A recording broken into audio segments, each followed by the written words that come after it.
presentation of Fox Sports. We are Fox Sports. We are Sun.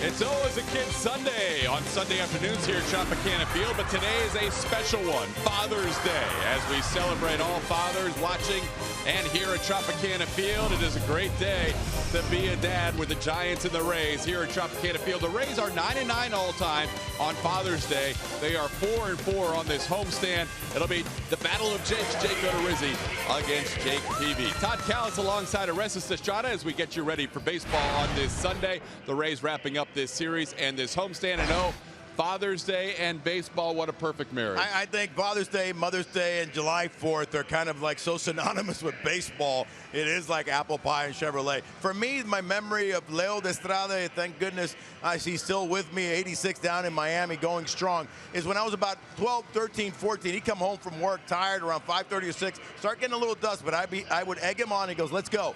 And I'd want to hit more because I just love to hit. I was a switch hitter, and anytime I could hit, I'd hit. We'd go up the road, jump over St. Brendan's fence, basically sneak into St. Brendan's field, and then sneak in the batting cages. No L screen. And the old man throwing me little slide arm sliders would go, hit it up the middle. You got to learn to hit up the middle. And I'm like, I'm going to kill you, Dad. And he goes, hit it up the middle. And until I was about 15, I said, no mas, because I'm going to kill you one day. But he is something special. And that's the sweetest memory I have of my dad. Yeah, the memories always go back to a game of catch. It's as simple as that. Let's take a closer look. Hey, Dad, you want to have a catch? Playing catch with Dad. We start practicing before we can walk. Then Dad takes us out to the yard. As we get older, we test out what we've learned. But what is all this playing catch really about? Could it be that you and Dad are just practicing for the big show? That was a phenomenal snag. Guy's got his son in his arms. Oh, my goodness. That's whistled into the seats foul. Didn't even drop a nacho. There was a fan that wanted the baseball, had the glove and child in hand, almost go over the railing. How about something for the, effort? The effort. Nothing. Goose egg. That was a really good play. You're a hero, Dad. What a play! Just out of play, yes. Nicely done. Look at that. Is that going to be a story? Shot to the upper deck. All those games of catch are about to pay off. Oh, wow. Oh, there it goes. Or maybe not. Well, she's only doing what she sees them do all the time. Nice catch. Hey, happy Father's Day. Then he makes the catch. Oh, wow! One-handed, barehanded catch with child in his right arm. Take a look at the catch by this young man right here. Save my dad. Catch by a fan who held on to his toddler. Walking up out of the walkway with a baby in his hand. Made a nice little snag. I'll go sit down now. So grab your glove and don't forget to use two hands, Dad.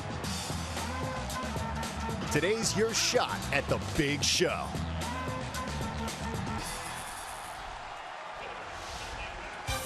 Happy Father's Day 2016. We're ready for a little Rays baseball as Wayne Stats and Brian Anderson will bring you all the action. Happy Father's Day to them as well. Jake Odorizzi against Jake Peavy coming up next on Fox Sports Sun.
Fox Sports Sun is brought to you by Dodge.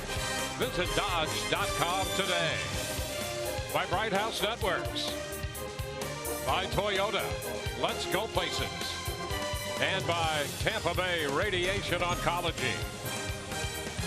Today at the Trop, the Rays wrap up this series against the San Francisco Giants. Jake Odorizzi on the hill for the Rays versus Jake Peavy.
Love the long ball, launching 4 solo home runs.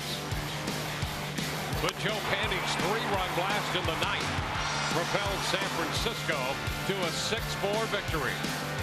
Today, Jake Odorizzi goes to the hill as the Rays look to finish the homestand with a winning vibe. And here at the Trop, the Rays and the Giants prepare to wrap up this series. Take a quick look at the starting lineup presented by your Southern Ford dealers. Denard Span leads it off. Joe Panik and Brandon Belt, followed by Buster Posey, then Brandon Crawford and Van Duffy. Angel Pagan, Trevor Brown, and Gregor Blanco completing the San Francisco lineup. First pitch of this game from Jake Odorizzi is a strike call, so we are underway.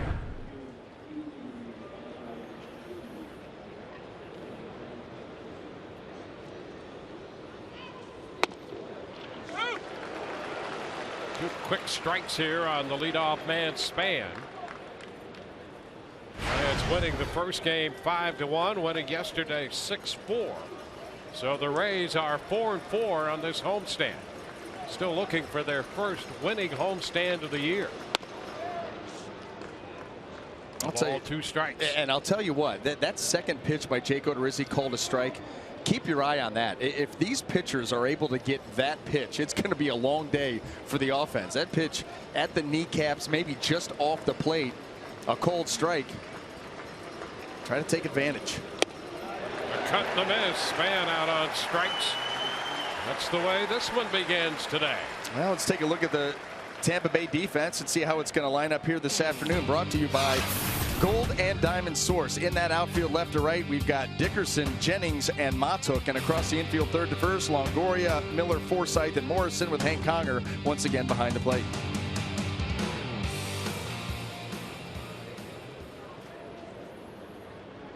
Well, Joe Panik decided the game yesterday with that 9th inning home run. fouls the first pitch from Odorizzi. Back out of play for a strike.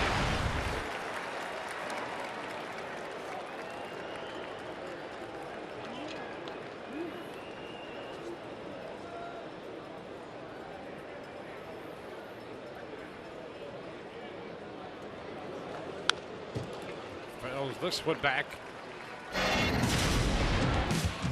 Panic drove in 4 runs. The first one came when he was hit in the head by that pitch with the bases loaded. And then how about this? Uncharacteristic mistake from Alex Colome, and that is the difference in the game. The 3-run blast there in the 9th. Well, tough to take for the Rays. This one is up a ball and 2 strikes.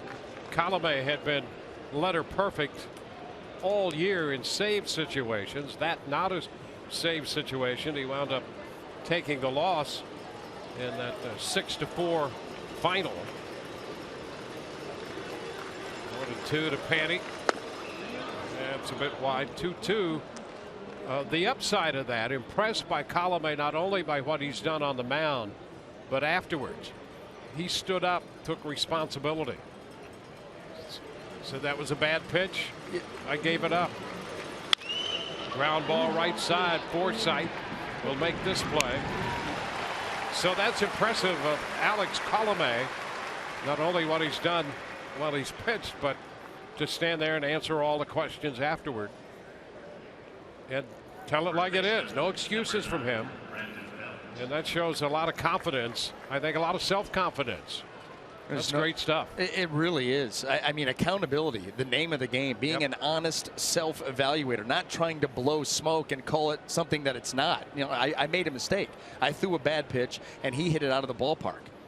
What can I do? I mean, it's just fantastic when someone, unfortunately, at times you have to point that out because that's not always the case. Yep. And that's right. But yeah, that's why, you know, that's why he's, 19 out of 19, as successful as he's been. Oh, a check swing against the shift. Longoria makes the play. Safe. Well, on the first pitch, Belton shortened up on the bat. Now a check swing and a close play at first base. Longoria did everything he could do, starting from that shortstop spot. Actually, got to try to get around that ball and then throw on the run. He's the only defender on the left side. Make his way all the way over.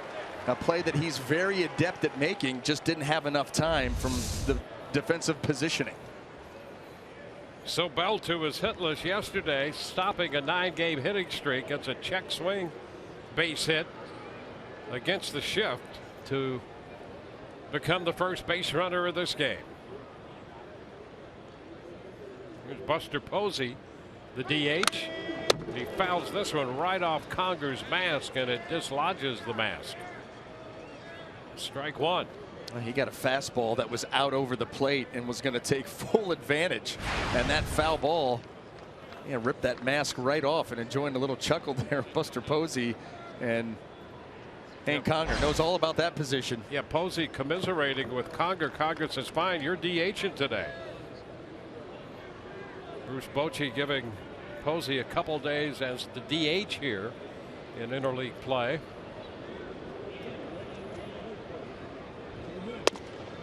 That's a strike on the outside part of the plate. Odorizzi going back out there again. And back out there with the cutter. That's a pitch that Jake has not really shied away from, but the usage of that pitch has gone down as the season has gone on. That was a good one there to the outside corner.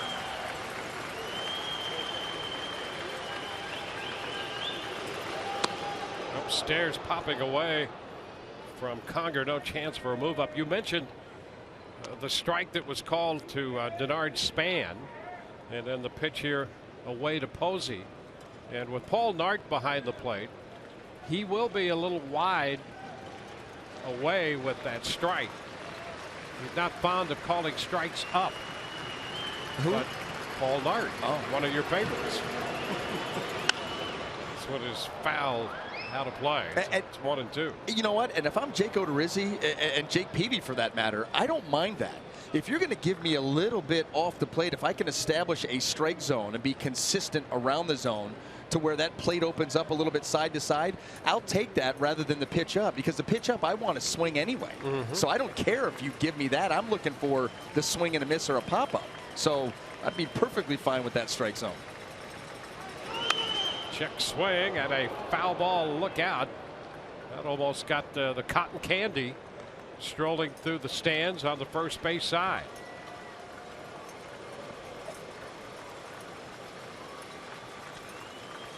Don't go after the cotton candy.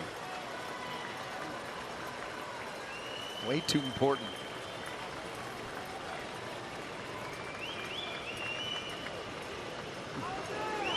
Swing and a miss. That takes care of Posey. Fastball retires the side. Rays coming in to hit, no score.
Let's take a look at their starting lineup presented by your Southern Ford dealers.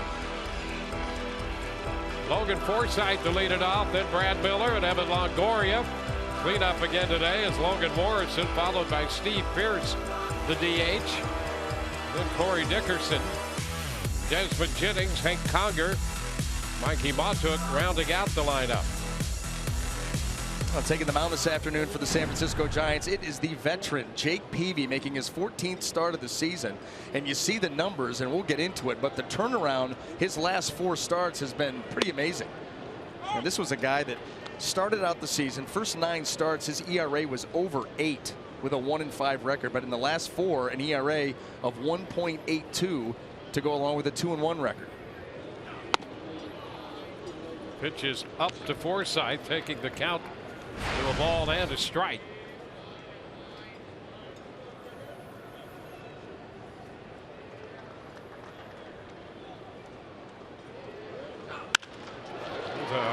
Fly ball going to drop into short right near the line.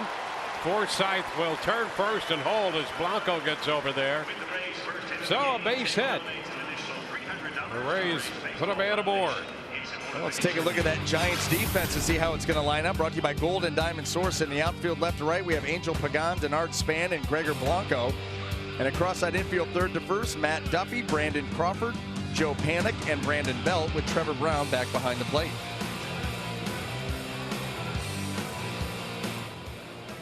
Well, Brad Miller up here, coming off 2 hits yesterday, including one of the 4 home runs hit by the Rays.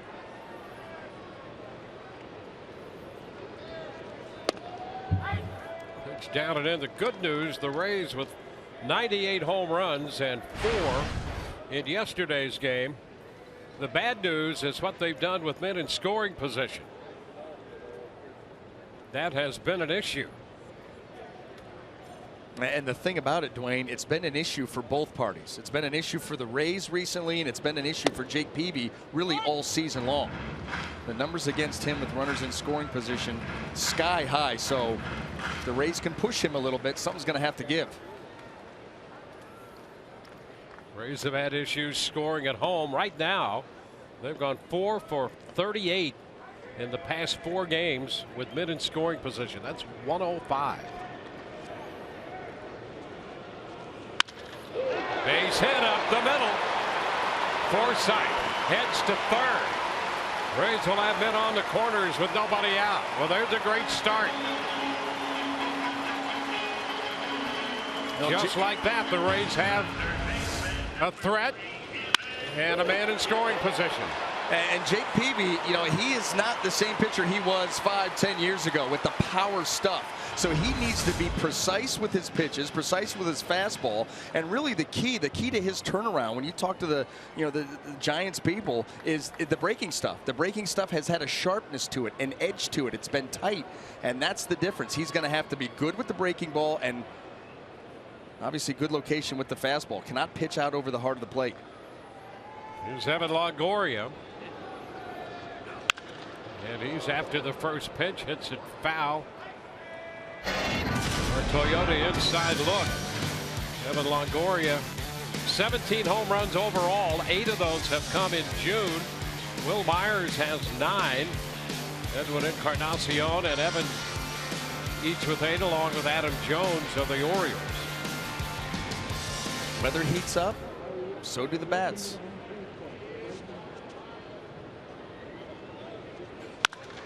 Another one foul up that left side. That had Forsythe ducking as a precaution.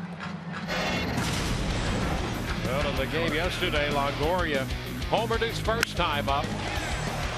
Boy, first pitch out over the plate. I swear I saw his eyes pop out of his head and go back in as he saw that pitch approaching the plate. Yeah, I saw Bugs Bunny's eyes do the same thing one time. And he jumped all over that pitch. It was against the Gas House Gorillas. I think it was. Yep.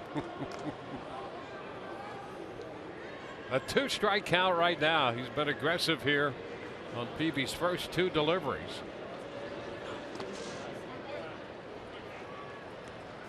One and 2.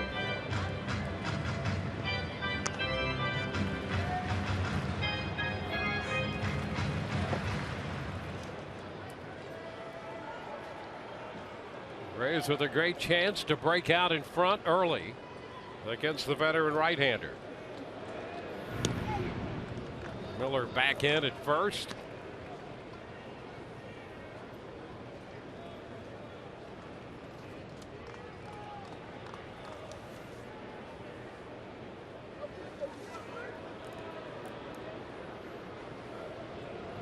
Again to first, they throw it away. It hits Jeff Kellogg, but deflects into foul territory. Run would score. Miller winds up at second, and it's 1-0 Tampa Bay.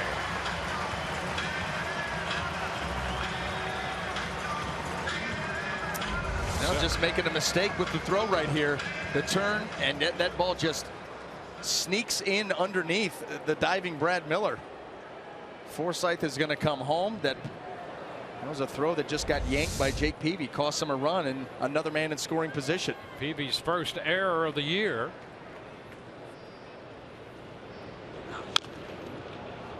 Tapper foul by Evan.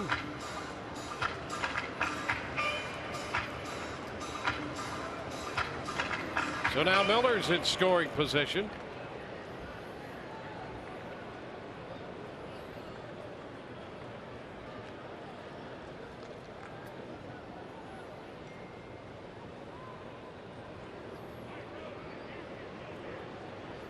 Peavy pushed back a day. Originally was scheduled to start yesterday, but he's been bothered by a stiff neck the last week or so. So he's the starting pitcher today for Bruce Bochy and the San Francisco Giants. Ground ball shortstop. Crawford looks to third, going to have to go to first. And moving over to third base, Brad Miller. And that was a really nice read by Brad Miller because that ball was not sharply hit. Yeah, that's a read that you have to make immediately. Be instinctive on the base pass and realize that ball is not hit very hard. It's a standard ground ball. So you read that ball off the bat, you say, I can make it. That was a nice job by Brad Miller getting over to third here now with less than 2.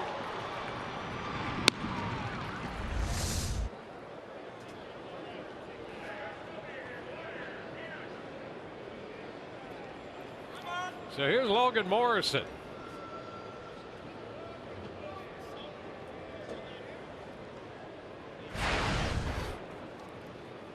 Logan got into the home run act yesterday.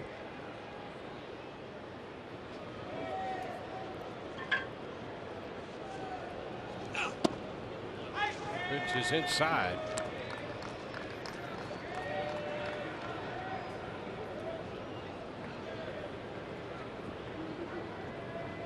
That's a pretty sweet left arm sleeve there on Logan Morrison. Well, never seen that. It's Father's Day, and that has to be somehow a tribute to San Francisco and Haight-Ashbury. Oh, he's hit by the pitch.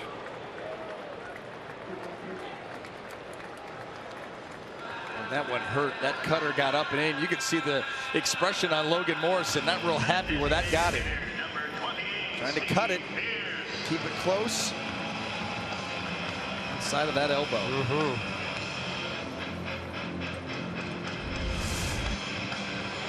Well, and as you pointed out, that's been a big pitch for Peavy and one he's used quite often. At this stage of the game for Jake Peavy, it's deception. You know, he's got to have a pitch that okay, it's a fastball, a little bit of cut to it. And all you're trying to do there really is move that ball one way or the other off the barrel of the bat. To a right-hander, move it to the end of the bat. To a lefty, you want it to move in onto the label. Pierce chased that one as it cut away from him. And you'll take the occasional swing and miss too. Steve Pierce, 337. See Peavy's career numbers, 15th year. He was 8-6 last year with San Francisco in 19 starts. This one is popped foul.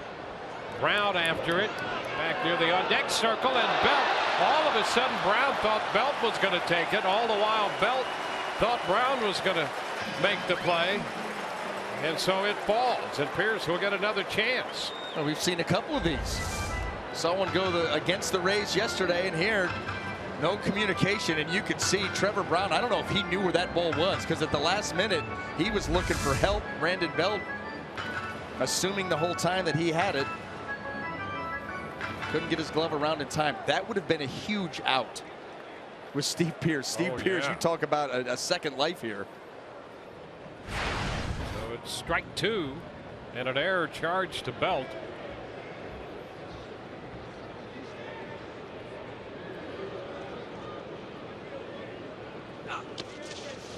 And a stop by Brown.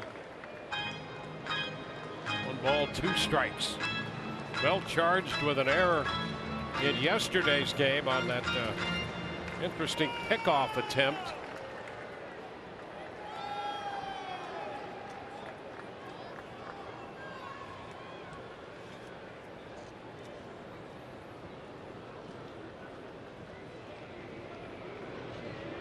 Morrison first, Miller third. Rays have a run home.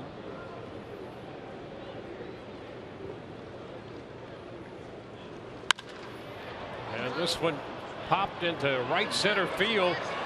Panic goes out from second, making the catch. Tag at third, and Miller starts down the line and decides to hang on. For a split second there, you're thinking if Joe Panic makes this catch, Brad Miller's got a chance because of the angle he's going back. You know, that's a ball you'd like to have your outfielder coming in make that catch, and you'll for sure keep him at third. But Panic did a nice job of securing the baseball and getting it in right away and keeping Miller there. When it's a tough angle, and he's out there pretty far. But he spins, gets rid of it quickly, and Miller's got to go back.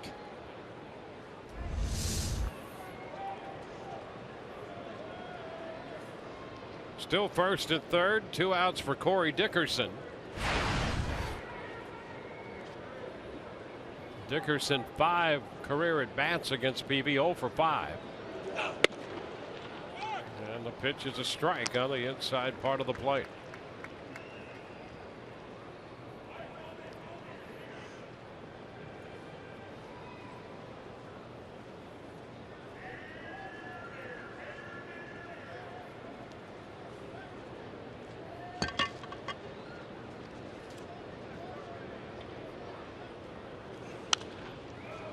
Gets fouled back. He stayed in there.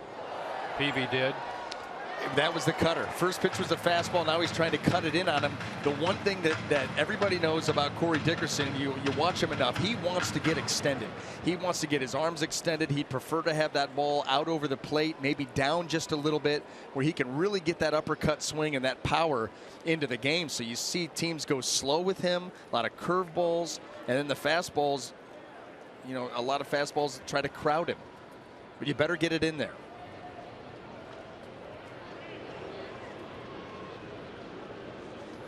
There goes Morrison. The pitch is down, but he went after it. Tried to check, and Dickerson out on strikes. Rays settle for one. Lead 1-0.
Fans, go online now to bid on the first Rays charity auction item.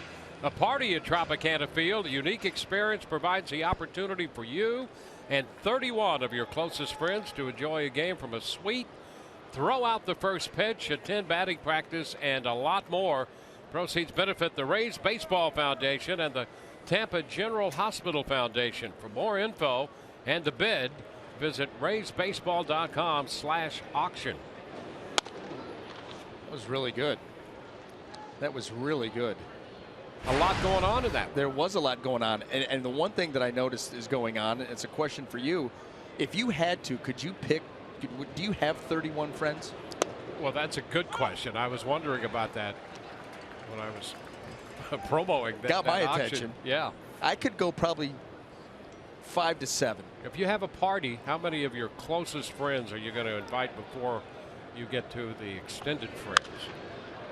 5 to 7 max. Well, I've got the guys on the crew. Yep. And I've got one buddy from home. That's it. That's it. Yeah. It's close circle. And the guys on the crew, sometimes they're our friends. Sometimes squirrely. They don't like us. Well, you know, I guess it depends on the week then. We always like them. We don't understand it, but they're great guys. 2-2 the count to Crawford. Yeah, I'd have a hard time coming up with 31. Mm-hmm. But it's a great exercise, and by the time you fill that dance card for that event, bid on it, get it, you can have a great time. And all for a good cause. Brandon Crawford fouls it back, holding the count at 2-2. By the way, I like that the new look the Rays have for Father's Day today. By the way, happy Father's Day to all the dads out there. A special day, and baseball recognizing that. This is the first year that all major league clubs are wearing that specially designed uniform for Father's Day. High pop up headed toward the screen. That's going to be out of play. And again in the vicinity of the cotton candy. Yeah, don't mess with the cotton. Just don't. Stay away from the cotton candy. Yeah, if you've got cotton candy, hold it like that, right over your head. Because that's 2 of them that have been targeted today by foul balls. And speaking of Father's Day, how about the sports day for Father's Day? You've got this ball game. You've got the U.S. Open is going to wrap up. You've got Game 7 NBA Finals. Yeah, and that's why the Rays are going to Cleveland. For that right after the game. Oh, I know. Yeah, I know. And that's why I think it's important for all teams to jump out early against teams from the Bay Area. So Cleveland, take a cue from the Rays. Jump out early. Yeah, you're going to witness something epic, is all I'll tell you. You will either witness the greatest sports party that has been had by anybody in the last 50 years, or you're going to get to be a part of Cleveland lore, another missed opportunity in the big one. Well, here's a chance for our crew to come together in solidarity and follow your lead. Oh, I'm not staying downtown. I am running for the hills because it's going to be a zoo. Yeah, well, we might be chasing you toward the hills. Hey, you're all invited. I figured I'd have a party tonight. We're all invited That's to BA's house. 5 to 7 people. Yeah, and they all say they're coming. Full count on Crawford. Tapper. Very cool. Make another pitch. This is something that's happened to Odorizzi. It seems frequently this year. You know, deep counts. Here he's got a 9-pitch at bat going right now. Crawford leading off the inning. And when you look at Fox Tracks, you know, we talk often about Jake Odorizzi forcing you to defend the entire strike zone and beyond. Well, look at the breakout. Yeah, that's true. This one into center, and Desmond Jennings is there to make the catch. So 10 pitches, and Crawford is retired. Yeah, I don't know what you'd get if you connected all the dots there. You get a fly ball to center, I guess.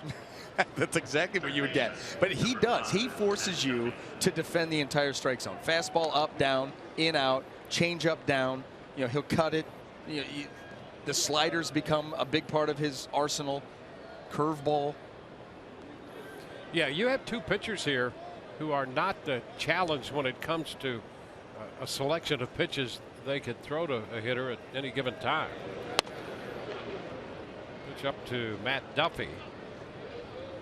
And you run through some of these signs, and you half expect the catcher to have to take his glove off to give you that 6th or 7th pitch. Yep. Because they throw them all. 1-1 to count to Duffy, the young third baseman. 4 home runs. He's been doing most of his damage at home this year, although he hit a home run in the game yesterday, his first time up.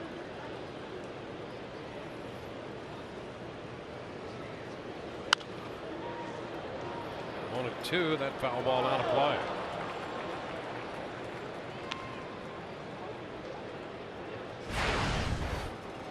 How about this? 356 in San Francisco and 131 on the road. Very odd. Very odd. I mean, you see splits where you may hit a little bit better at home, but not like that.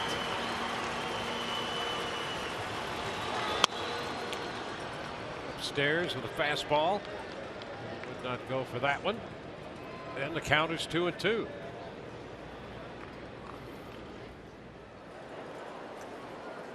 Angel Pagan on deck.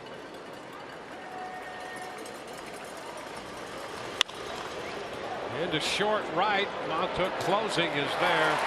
Mikey handles that one. 2 gone in the second.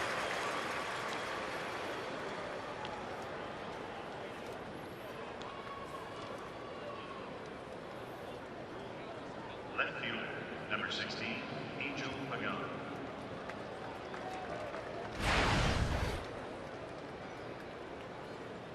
Angel Pagan, the switch hitting outfielder.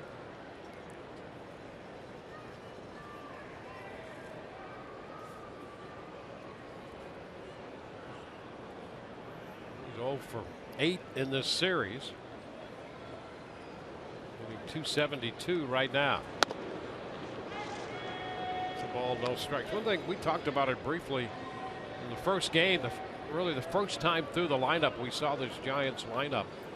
And it's an intriguing lineup, and one, if you're not playing them, you have a, well, even if you are playing them, you better have a healthy appreciation for them.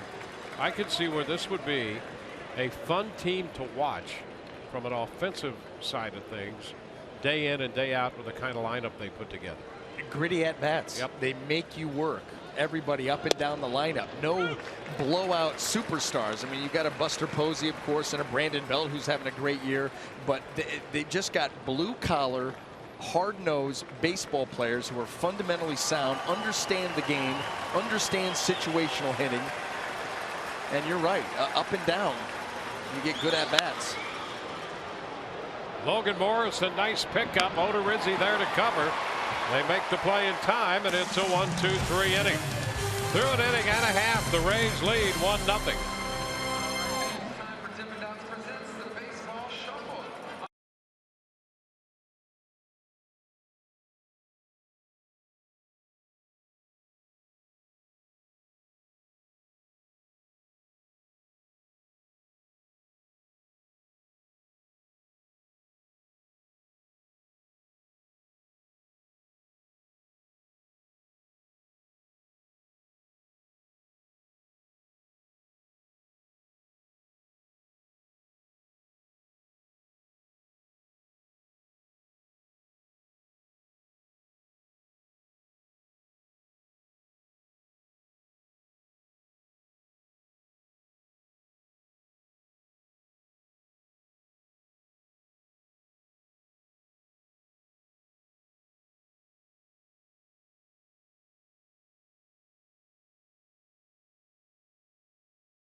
In the game today, we again participate in the Home Run Challenge, benefiting prostate cancer research. This week, over $1.7 million raised, and you can make a pledge by going to homerunchallenge.org. Desmond Jennings takes that first pitch. It's a strike. Jennings, Conger, and Monta.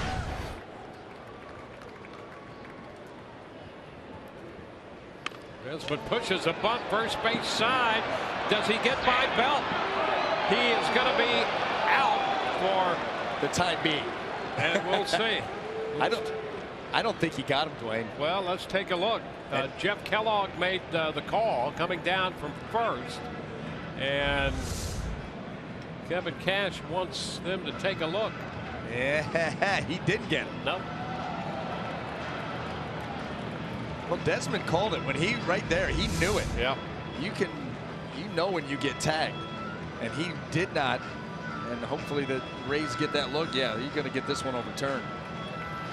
So they will take a look at this, and when they're finished, Jennings will be at first with a bunt base hit.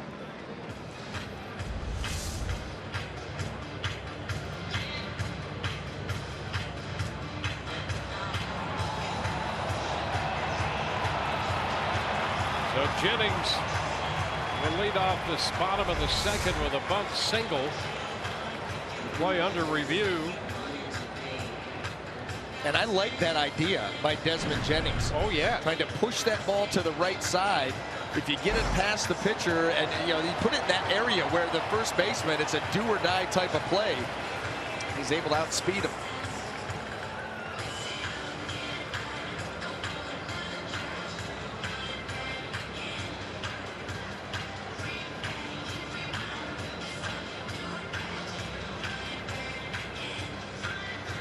Thomas had to call the boys back in the room because this should be over with by now. One would think. You know, Kevin's got that expression on his face thinking the same thing. Why is it taking so long? It's like when the jury's out a little bit too long. You're like, this should be a slam dunk deal. Yep. Start getting nervous. Yeah, the final argument summation was very good by Jennings as he raced past the attempted tag.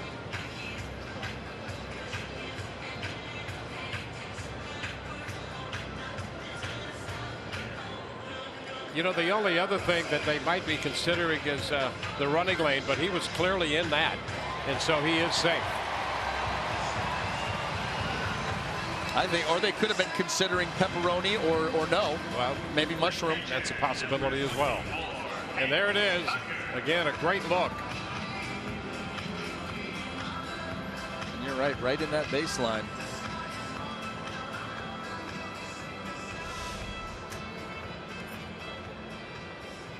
So a base runner to open this inning. Rays put the leadoff man on in the first. Actually missed an opportunity for more, settling for 1 run. Now here's Hank Conger. Conger bunts and rolls a good one third base side. Duffy's throw is in time, and up to second base goes Jennings. So the team that hits all the home runs is going to start off the second inning with the bunt. When Hank Conger almost caught the Giants defense napping and was able to almost steal a base hit right there, but regardless got a man into scoring position. Kevin Kiermaier asking Kevin Cash, hey, they hit all the home runs yesterday and we're bunting today. What's up? You see the GMC leaderboard, the Rays with 98 home runs behind the Orioles, Blue Jays, and the Mariners.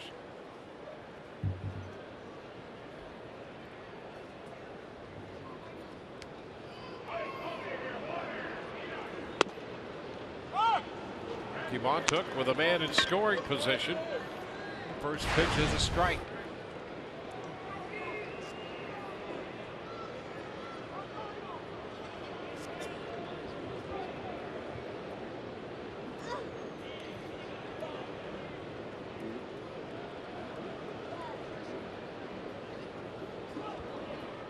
Turn. You know, interesting though with these punts, because the Rays haven't done a lot of bunting over the last year and a half.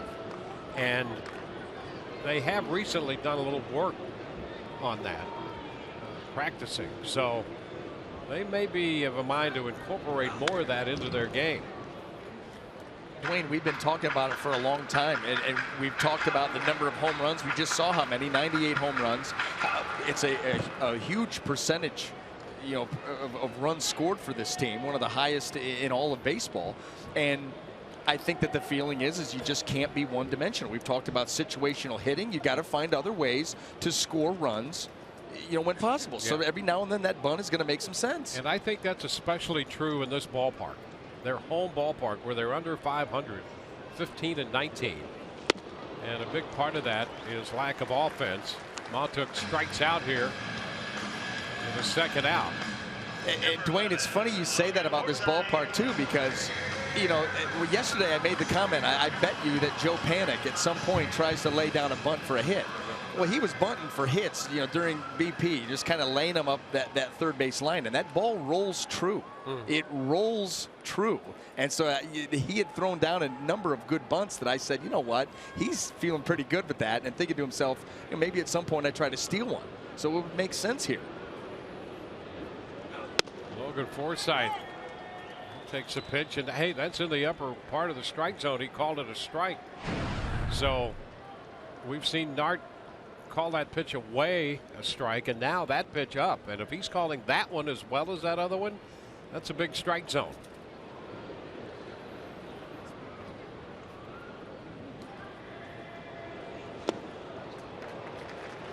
Two.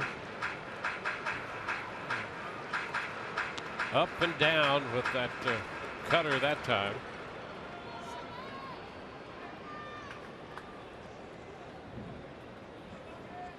Jennings on second now with 2 outs.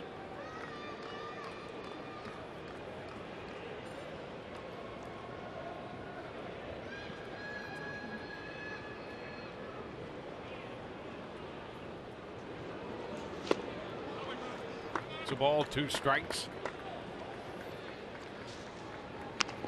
Following the game today, the Rays will hit the road, a 7-game trip. Going into Cleveland for 3 and then Baltimore for 4. The Rays will have a split doubleheader in Baltimore Saturday.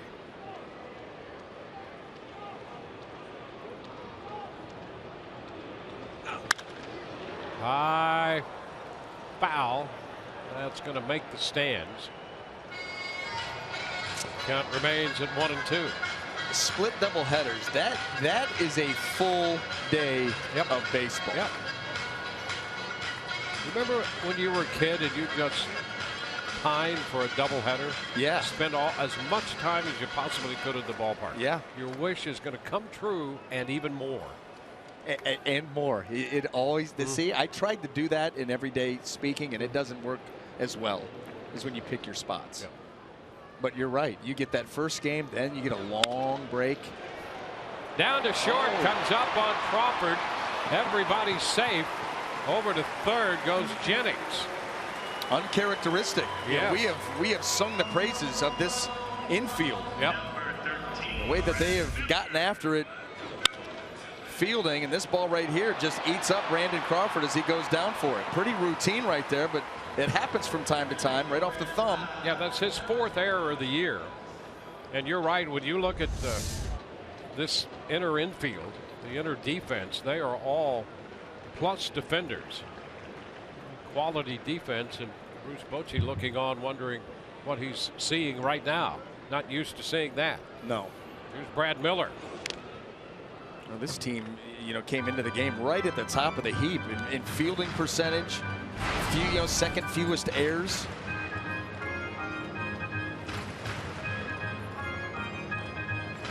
The key will be for the Rays to take advantage, because it's not going to continue.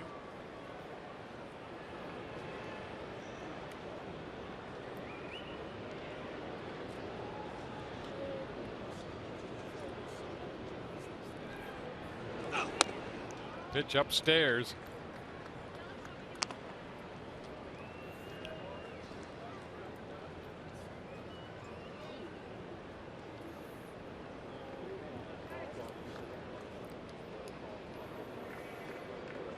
One ball, 1 strike.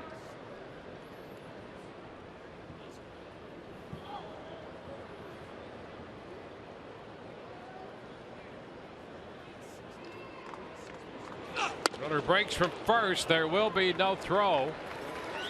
In the second, standing up, Forsythe will get his 4th stolen base of the year. The count advances to 1-2 on Miller.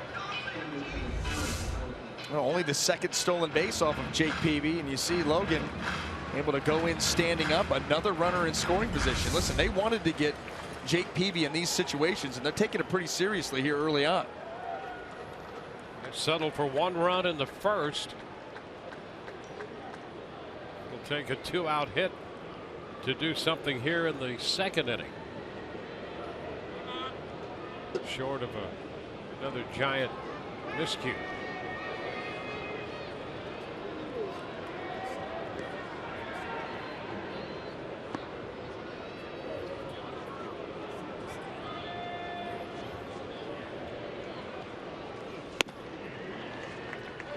Two and two.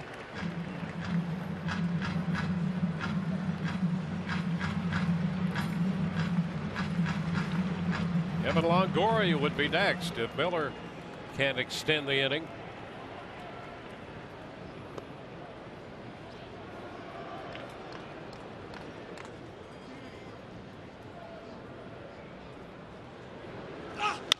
Ground ball toward the middle, charged by Crawford, and he makes the play.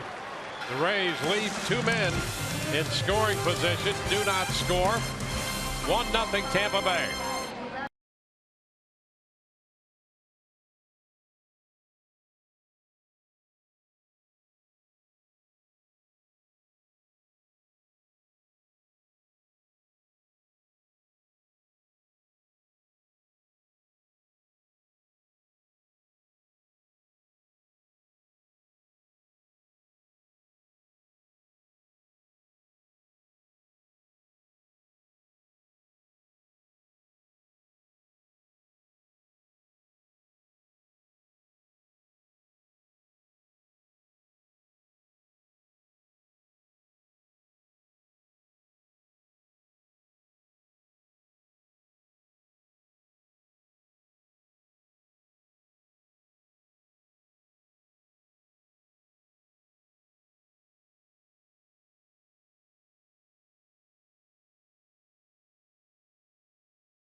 Rays lead. We go to the third. Today's Geico great moment. It was on this day 20 years ago. The first game played by a minor league affiliate of the Tampa Bay's new expansion team. The Gulf Coast Devil Rays lose to the Gulf Coast Yankees 10-1 before a crowd of 7,582 at Al Lang Stadium. It's the 18-year-old right-hander Pablo Ortega throw the first pitch in franchise history. First pitch in the third to Trevor Brown is too high. 1-0.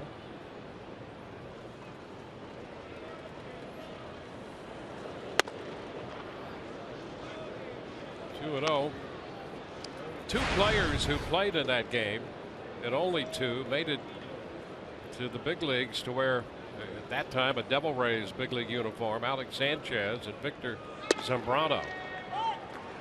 That's a strike. 2-1. And only a couple who played for the Yankees team that year made it to the big leagues. That would have been Nick Johnson and Christian Guzman, the shortstop. 2-2. So that shows you just how difficult it is to get to the big leagues. And those are professional teams. Yep. Think about everybody that gets whittled away as you work your way through youth baseball into high school into college, you know, and on and on and on all the way up. How difficult it is. And then the thing that is actually even more difficult, okay, you make it, now stay. Yep. Because now everything's exposed. There are no more secrets. A book is developed against you, strengths and weaknesses. They get exploited, and now you've got to make adjustments to stay. You're so right. As difficult as it is just to get there, it's more difficult to get there and stay for any considerable amount of time. Jennings in center field right there to take care of Brown's fly ball. First out here in the third. So any way you look at it, and you know, it's a game that in order to be successful you have to fail fewer times than the opposition, because it's a game where you're going to fail a lot. So you have to have mental toughness to succeed in this game, and it's a select group that gets here, and I think that that gives you an idea just how difficult it is to get here and stay. You don't have to look any further than Moonlight Graham. Well, there you are. Yeah.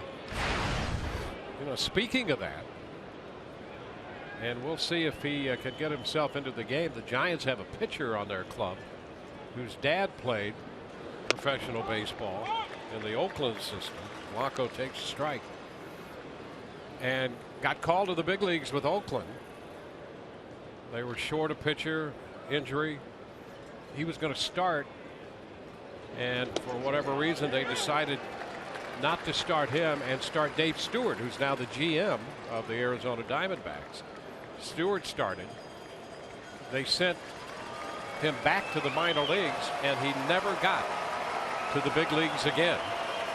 Derek Law's father, he's in the bullpen. Derek Law for the Giants. Swing and a miss. Gregor Blanco is out on strikes. 2 up and 2 down. So even if you do make it, no guarantee you're going to get into a game and ever get back. And that was the case with Derek Law's father. There he is right there in the middle.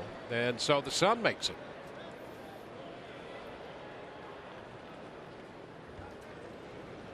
I smell a movie. 2 up, 2 down. Here's Denard Span. A little breaking ball in there. Curveball for the first strike. You know, he threw the at bat. Threw a real nice one to Gregor Blanco, and we're seeing Jake Odorizzi really empty the arsenal here the first time through, and now working his way the second time through. We've seen the cutter, the fastball, the changeup, curveball. Using the entire strike zone, feeling pretty good out there on the mound, and that elevated heater's been effective today.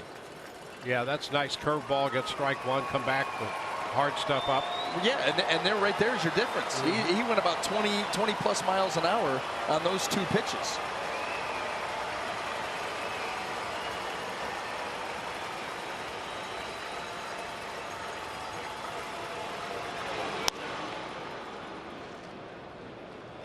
A ball, 2 strikes.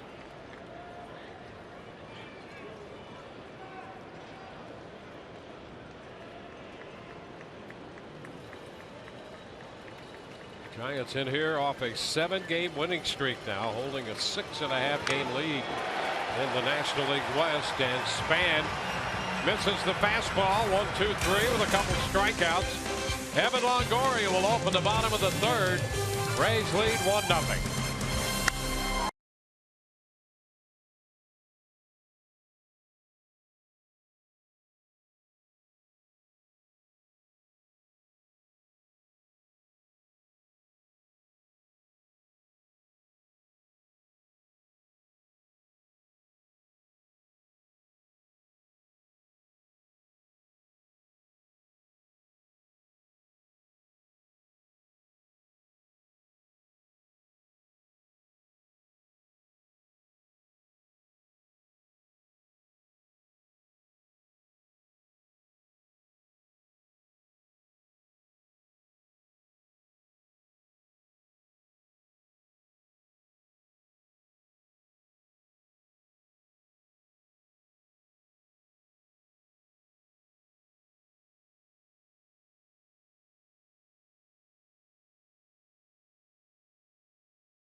Third, let's take a look at our Lowe's home field advantage. Evan Longoria steadily moving right up as the season heats up. I mean, June is going to be a tough month to build on. How about that for Evan Longoria? He goes for the first pitch, lifts it into right. Blanco will have it drop in front of him. And Evan is on with a base hit. Well, he drops that one in the other way. Well, we've seen a couple of those. Was it Logan Forsythe in his first at bat, flipped the ball into right field and dropped it in? Nice to do that, especially to lead off an inning. Once again, you get Jake Peavy back into the stretch. Rays have had the leadoff man on base in each of the first three. They've scored only one run. They've gone 0 for 6 already with runners in scoring position. So that continues to be an issue.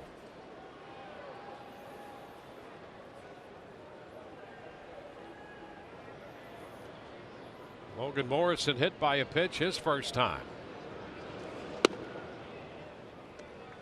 Ball, no strikes.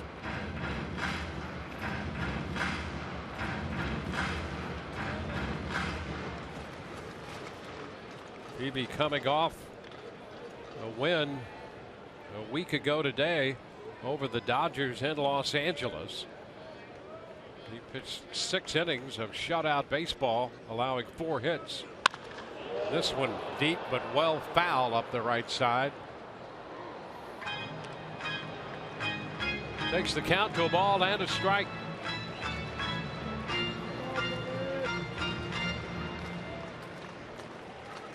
He'll be winning 2 of his last 3 outings.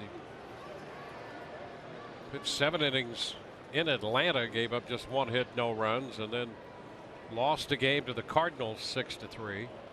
Before beating the Dodgers in an eventual 2-1 decision there, but he gave up no runs in the 6 innings he worked.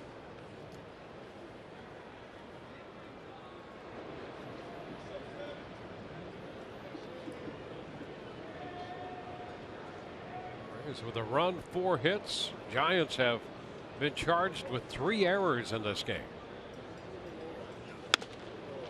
Upstairs, and Morrison swings through that. Able to get Logan Morrison to go out of his comfort zone a little bit, chase a pitch up above the zone, and get to that 1-2 count.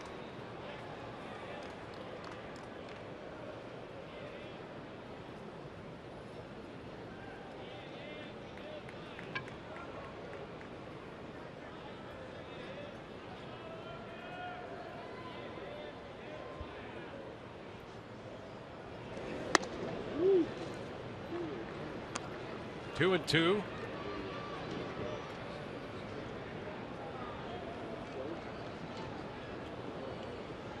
Well, the cat and mouse game between hitter pitcher is fascinating. You know, that pitch right there, 1-2 fastball up and in. You just wonder what's going through Logan Morrison's mind. Well, up and away, up and in. Got to cover this. Be ready for that. Skies it to deep center. Span will go back, still moving, just short of the track. Makes the catch. Longoria tags, and he'll move into second base. So Evan went back to tag on that fly ball. Heads up. Heads up. You know, initially you're going out there to get a read. You start to see, okay, the ball, you track the ball, you track Span, and you say it's going to be deep enough. I'm going to go back and tag up and get into scoring position. That's a heads up base running play by Evan Longoria. Properly done. Here you go. Read it, read it. Okay, he's going to get to it. Now let me get back here, and I'm going to test him, and I'm getting into scoring position. It's winning baseball. So here's Steve Pearce.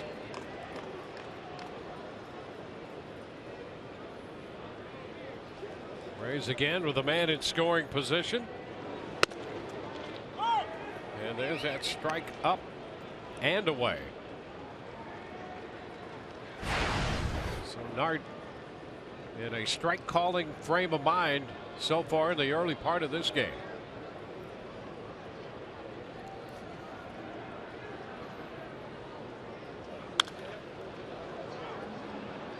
Oh, 2.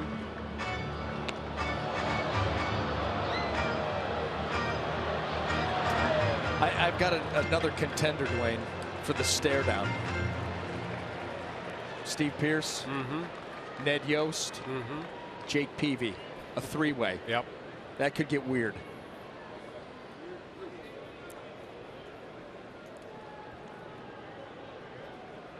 Two strikes the count on Pearce. And the breaking ball, 1-2.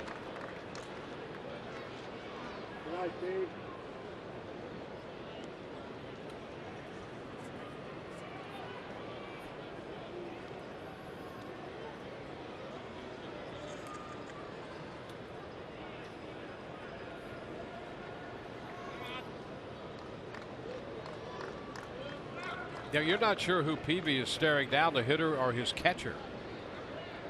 And it could be either at any time. I mean, that one of the ultra competitive guys. I mean, they're all competitive, but boy, oh boy, he wears it on his sleeve. And Pearce is out on strikes. Well, that first strike up there forced him to go after that one. And that's exactly what it does. So when you've got a guy that can manipulate a strike zone and an umpire back there that is calling strikes all over the place, then you understand as a hitter, I can't let that borderline pitch go by.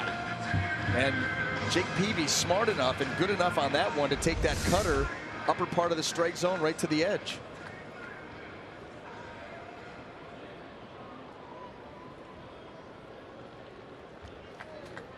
Well, here's Corey Dickerson.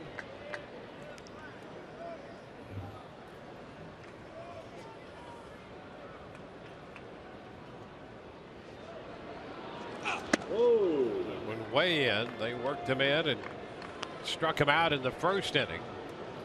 That made the point and then some. You can hear Jake Peavy as he delivers those fastballs, the grunting out on the mound. Max effort delivery.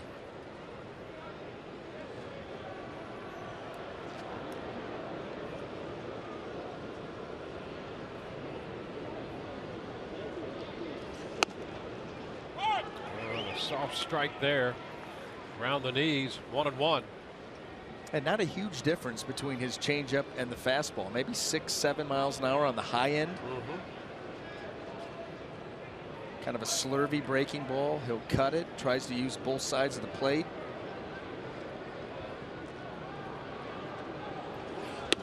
Now 2 balls and a strike.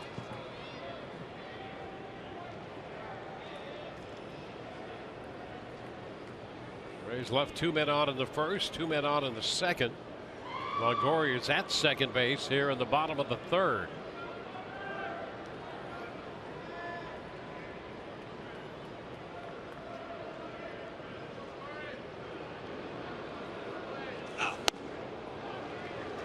Now it's 3-1.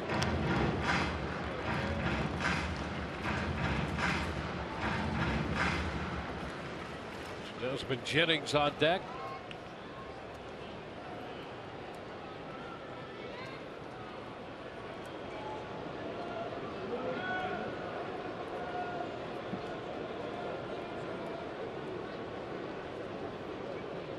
Brown going through the signs again for Peavy.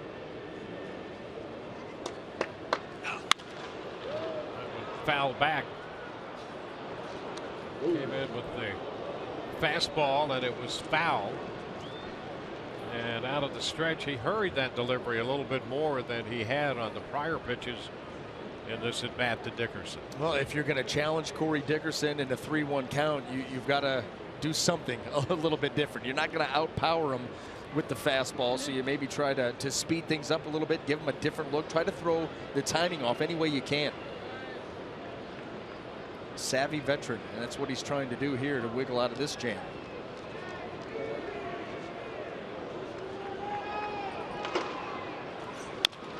A little tapper, first base side. That's a foul ball.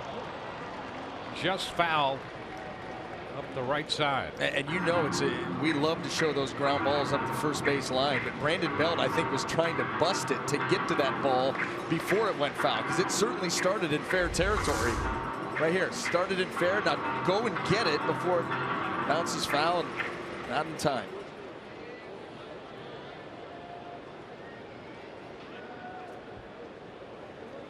Just on the foul side of the bag.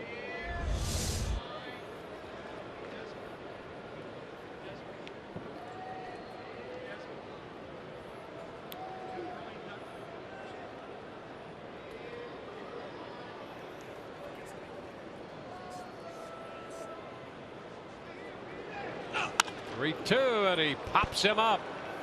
Frustration continues. Crawford at short makes the catch.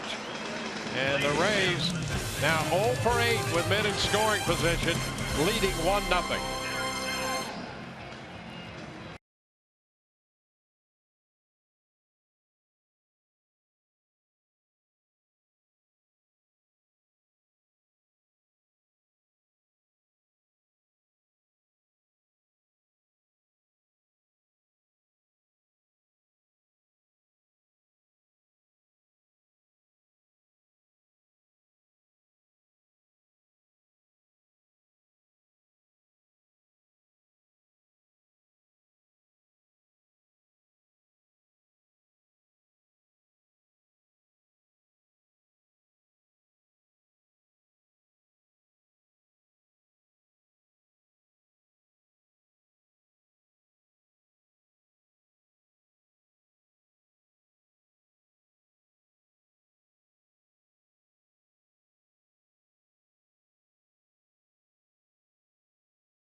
We go to the fourth, and a peek into our greater coverage of baseball brought to you by T-Mobile.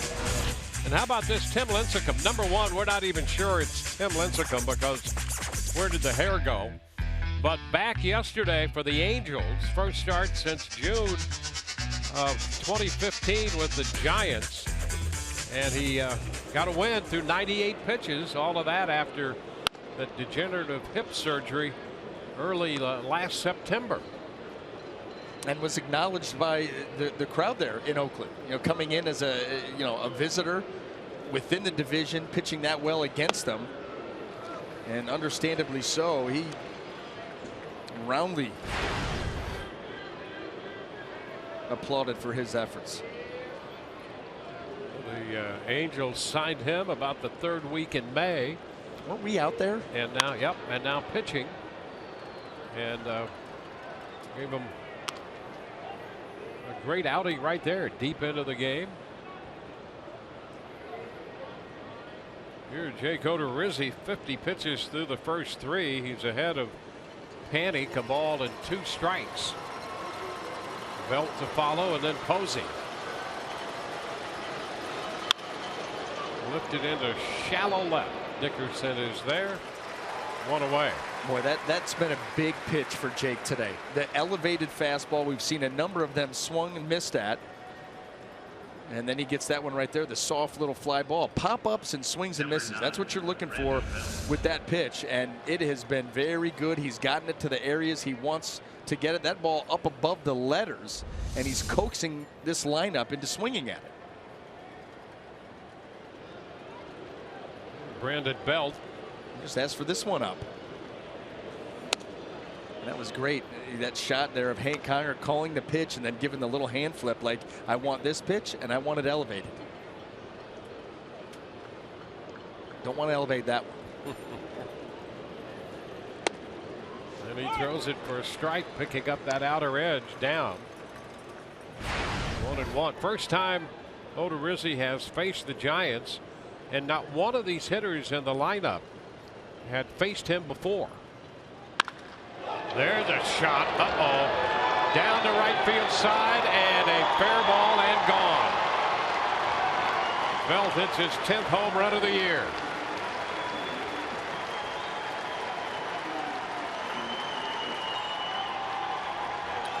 Well, second hit given up by Odorizzi, and Belt lowered the boom on this one. You know, and there was always that old adage that, you know, the changeup, a risky pitch coming after the curveball when you back those two up with each other, and this one just doesn't have bite. You know, that's been an issue for Jake earlier in the season. That changeup would stay pretty true and didn't have a lot of fade at the end, where before we've seen that thing really act like a split, which is really what it is.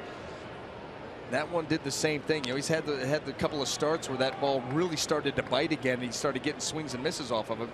That one stayed true, and Brandon Belt did not miss it. Now Buster Posey. This is the fastball. Takes the count to 1-1.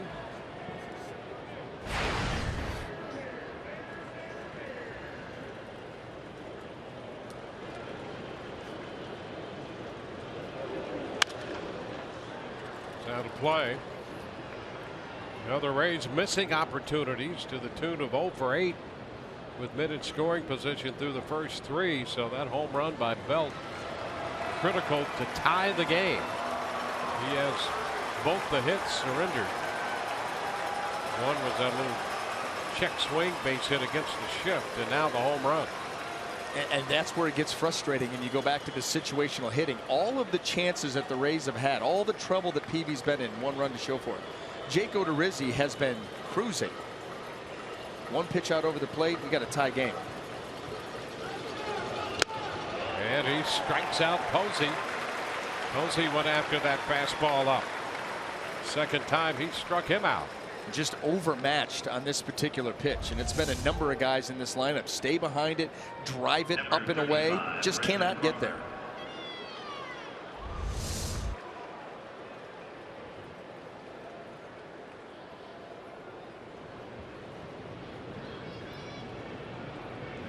Brandon Crawford, the shortstop. Crawford had an extended at bat before he hit the fly ball Jennings caught in center. 10 pitch at bat in the second. And there's a strike call.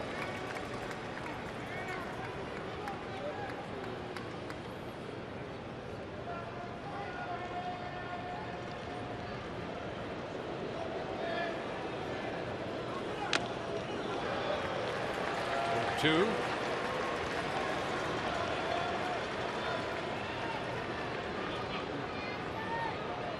home run by Belt, the 12th given up by Odorizzi this year.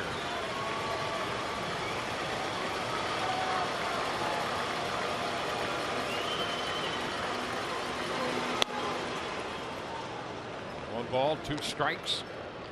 That's been something that Jake, you look at his home run rate this season, it's the highest of his career.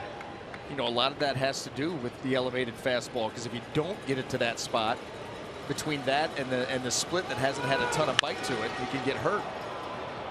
It's a high foul out of play beyond that 162 landing and back in. And we've come to a mutual agreement there. Both those fellows after that souvenir.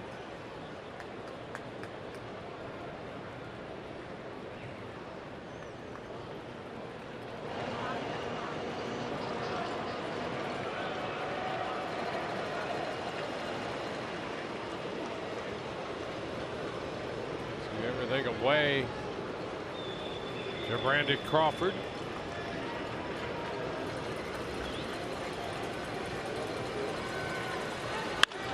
And he lines it the other way. Dickerson makes the catch. A run on the Brandon Belt home run. We're tied 1-1, middle of 4.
Happy Father's Day to everyone out there. I know I really appreciate whatever my father's done for me, and I hope the same for you guys. Happy Father's Day to all of our Rays dads, and especially mine. Michael, thank you. Have a great day. Love you. At the ballpark here on Father's Day. Great way to spend it together.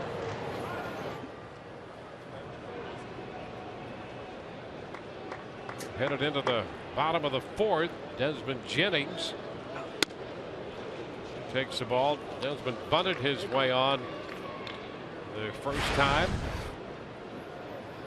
It's the first bunt hit of the year for the Rays. 1-1. And as Todd Callis reminded us, the first bunt hit for the Rays since August of last year, when Asdrubal Cabrera bunted his way on. It's 106 games. 2-1 to count on Jennings. Yeah, let's hope it doesn't go that long the next time that it happens, because it's a nice weapon, especially. Ball catchable to center. Span waiting. You know, with these guys that are able to do that, and some of the shifts that are employed against them, you know, take that base hit. Yep. Give yourself some chances.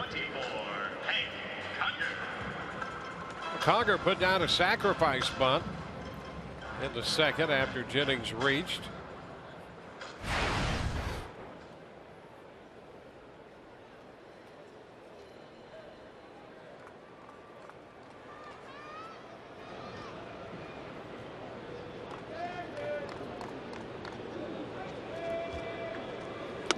Conger takes that pitch, a breaking ball that stayed wide.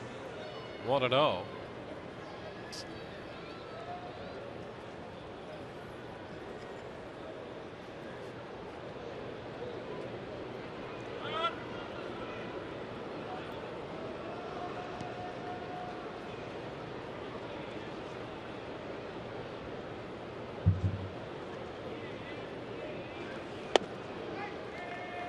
One.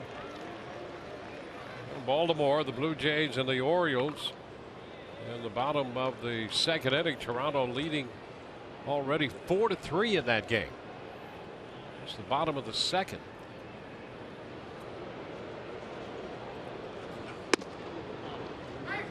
Orioles scored 3 in the first, 2 coming on a home run by Matt Wieters, his 7th. Tulowitzki and Travis homers for Toronto, number 9 for Tulowitzki, 3rd for Travis. Each a 2-run home run in the top of the second. That has built the Toronto lead. Now a 3-1 count to Hank Conger. Rays facing Jake Peavy.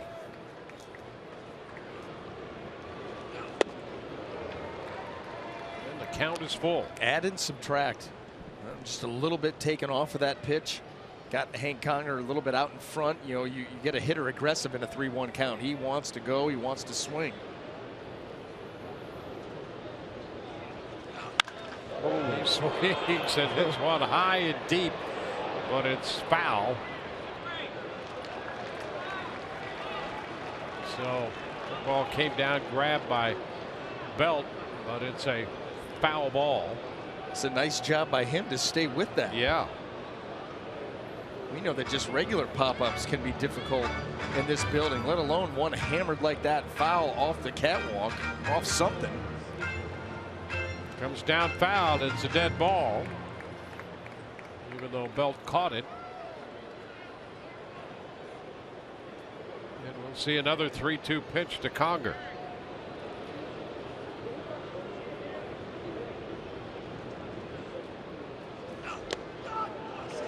And he draws the walk. 1 on, 1 out. Well, it's been frustrating for the Rays.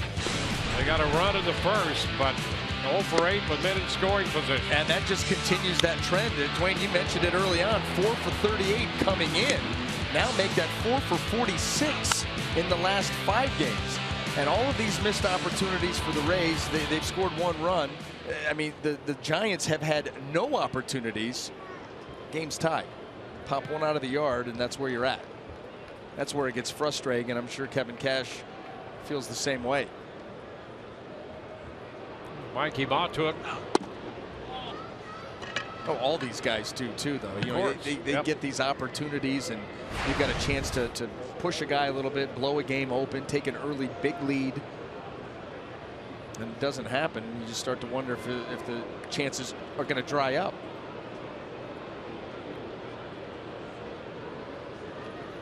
And a foul right back out of play.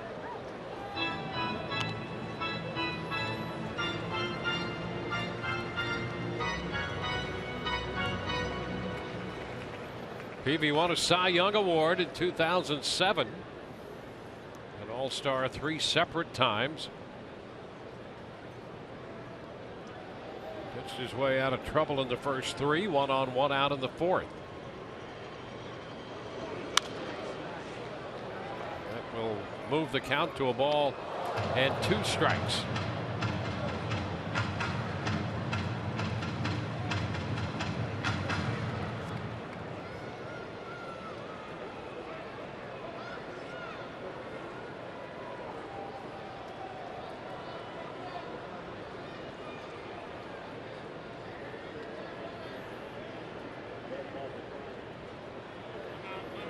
Conger at first, time called.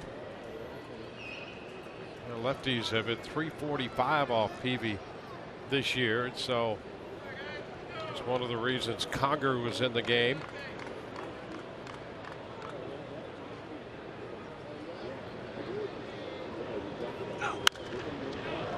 Popped up, right side foul, Belt after it, near the dugout, and he makes the catch.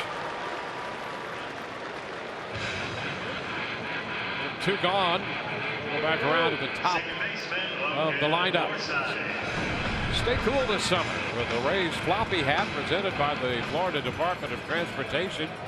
Get yours when the Rays take on the Tigers. That'll be Saturday, July 2nd while supplies last. Call 888-FAN-RAYS or visit RaysBaseball.com for more information. Rays up. Again, the Rays hit the road moving into Cleveland and Baltimore before they come home for that next homestand. They'll have the Red Sox, the Tigers, and the Angels in on that homestand. Conger, the base runner, 2 outs and a ball, no strikes, the count to Logan Forsythe. He's been on twice, officially 1 for 2, reached on an error in the 2nd inning. Conger back in on the move to first by Peavy.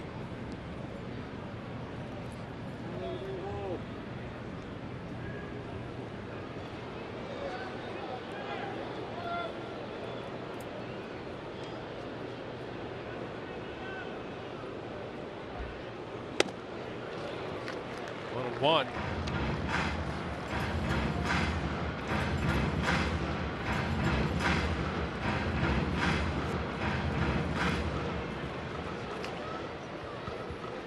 Rays have dropped 3 straight. They had a stretch of winning 9 of 11. Trying to finish this series to avoid being swept by the Giants and finish with a winning homestand. Well, and they're starting that. We talked about it yesterday. They're starting that part of the schedule where they're going to face some pretty good teams here coming up. The Indians, leading the way in the Central. Then you're going to go to Baltimore. Baltimore right at the top of the standings in the East. Come back here, get Boston. They're right with them. It's going to be a challenging period, and so you'd love to head out on that road trip with some good feelings. That would be a win today. A 2-ball, 2-strike count. So there's the upcoming schedule. You get into June. Indians and the Orioles, and then back home for that homestand. Good clubs there, and then they'll hit the road again and go up to Boston. That takes you right into the All-Star break.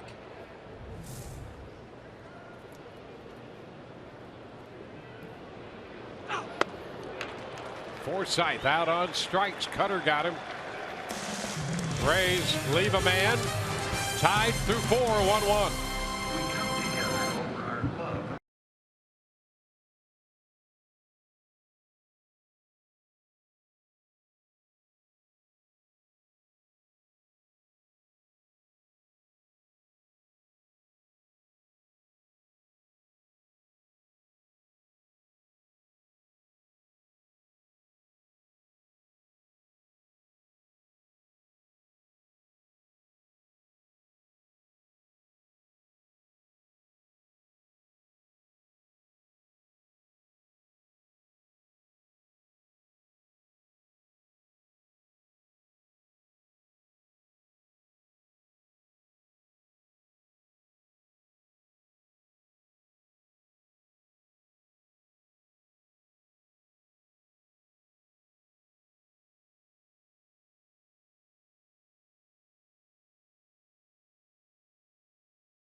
Father's Day at the ballpark. Our Toyota keys to success. A look at The recent success by the San Francisco Giants, going 26-8 in their last 34 games. They had a stretch of 26-8 in 1962 and in 2004 and again this year. Matt Duffy leads off the fifth. 1-0 the count.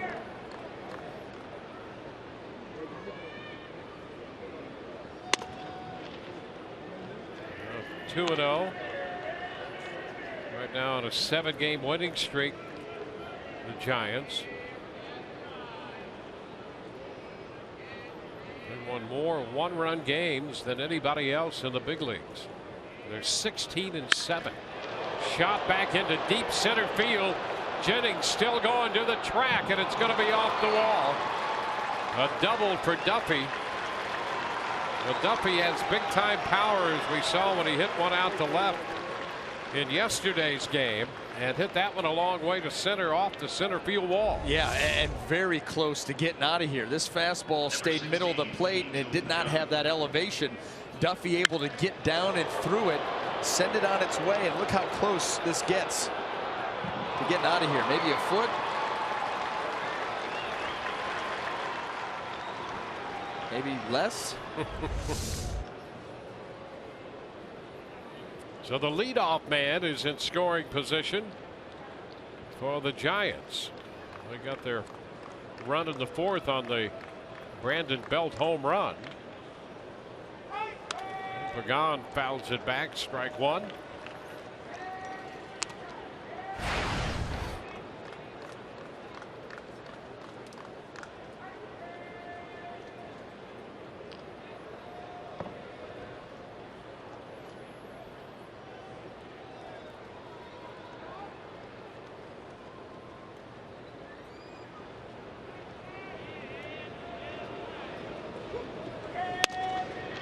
Wide now, a ball and a strike.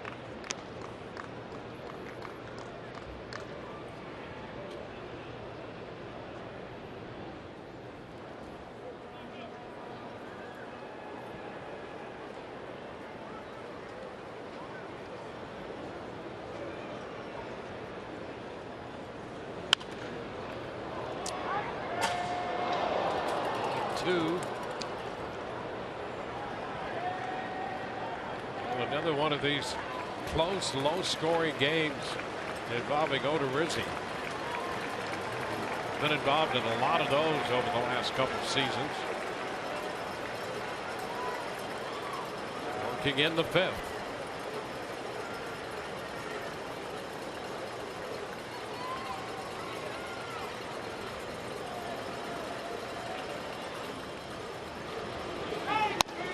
Way up there. 2-2. Just overthrew that one. Been a big pitch for him today. We've already pointed that out. And with the 2 strikes on Pagan, you would love to get that strikeout. And what Angel wants to do, he'd love to drive that run in, but he wants to be productive and at least move that runner to third base. So if you're Jake Odorizzi, you're looking to put him away. Miller trying to keep Duffy cozy up there at second base. Pagan fouls another one out of play.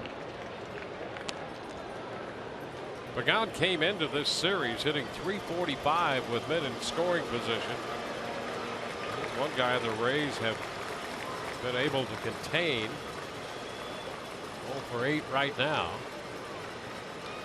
San Francisco with their first opportunity with a runner in scoring position.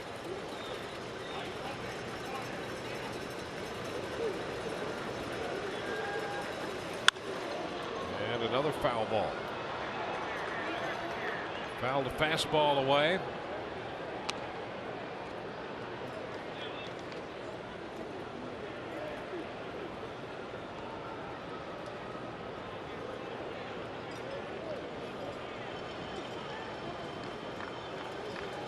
Rays got their run in the first. Giants got their run in the fourth.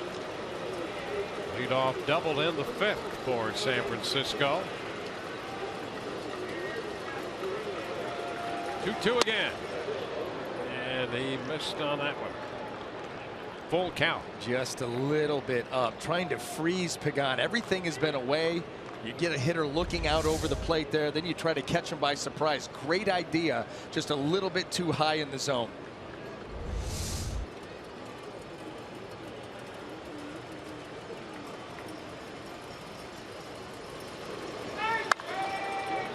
Pulled foul in front of Bill Hayes, the first base coach, and beyond.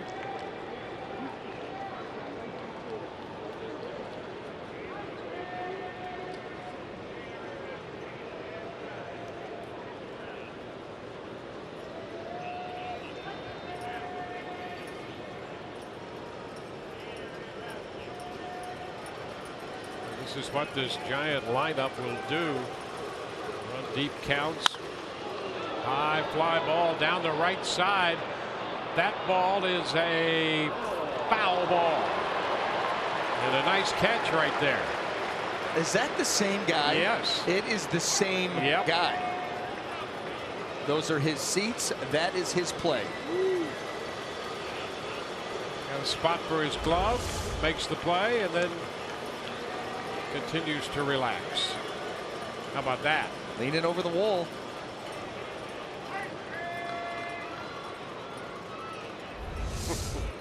Well, if you've got a plan, he has one, and he just executed it perfectly. Well positioned for a lefty, too. Easier play leaning over that wall than trying to backhand it as a righty. Yeah. See his friend in front. She's got to backhand something down there. She has a glove, but she's going to have to backhand it. Oh, base hit into center field, charged by Jennings. Duffy's going to hold at third, and it will be first and third. Pagan comes up with his first hit of the series in that prolonged at bat.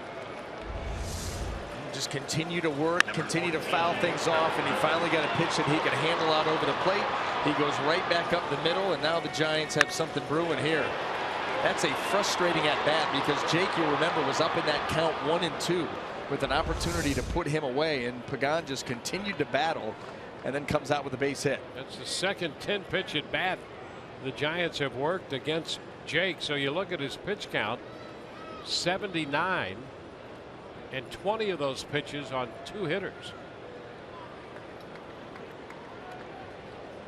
That's what's helped to limit his ability to get deep into games, these extended at bats. Trevor Brown, the catcher, and that first pitch is up to him. You know, that's driven his pitches per inning up, and it's cut outs and in some cases innings off of his outings just because that pitch count gets up so quick. Yeah, he's about 2 pitches per inning higher than he was a year ago.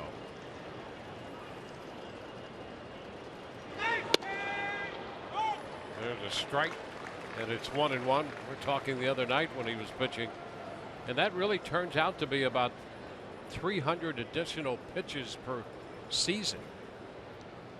Well, that's 3 starts. 1-1 to count.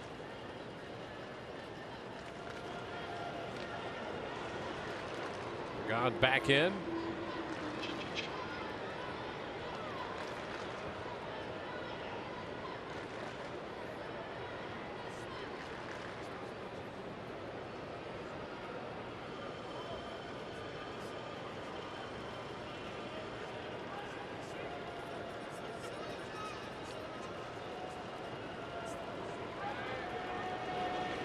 And a pitch out just in case the Giants might have been up to something. First and third, nobody out. Ray's well aware of that situation, one that in seasons past they have utilized, not so much recently.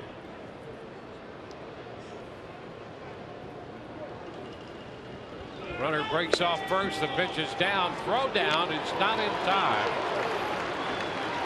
Pagan picks up a steal, his 6th of the year. And he was really tipping that early. That was a great camera shot of Pagan and his lead, and you could see him itching to go, leaning. He gets a great jump, and he's going to get it easy. They're going to take a look to see if he came off the bag. Get the hand down there. You know, that's the thing now. You apply these tags, you keep the tag on, and if these guys with all of that momentum go into a bag and come a little bit off, you can get them. And they're going to take a look, huh? Now, Kevin Cass has decided, getting video information, that it's worth a look here. Well, this will be interesting. No question about it. Could use a break like this.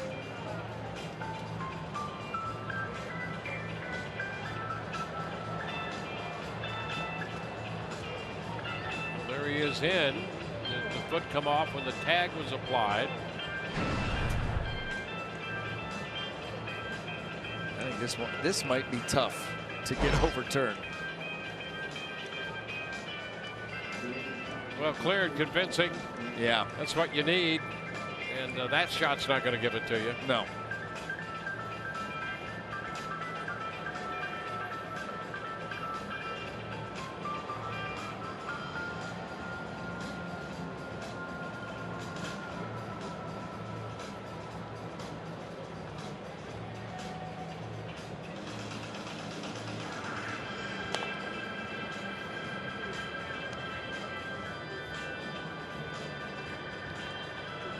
So right now, Matt Duffy's at third, Pagan's at second, Ed with a steal of second. Let's take a look at this one.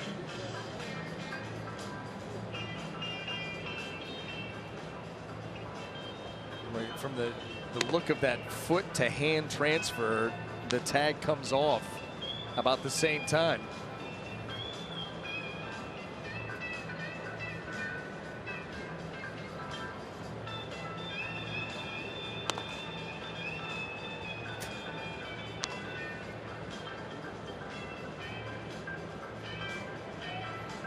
Well, they're taking a good long look at it, exploring as many angles as they can come up with.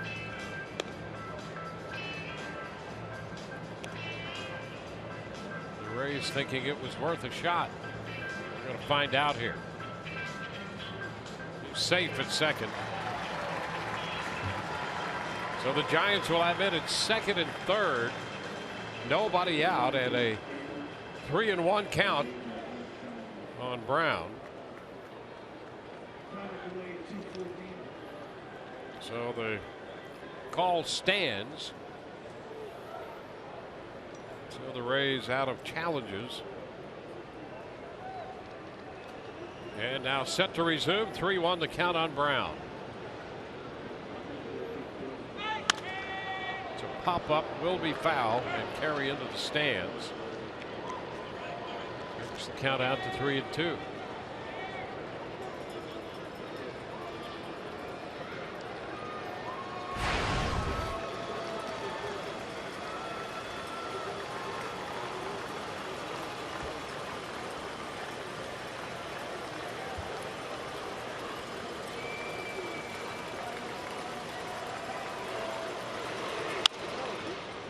Popped up the right side near the line. And that's caught by Morrison.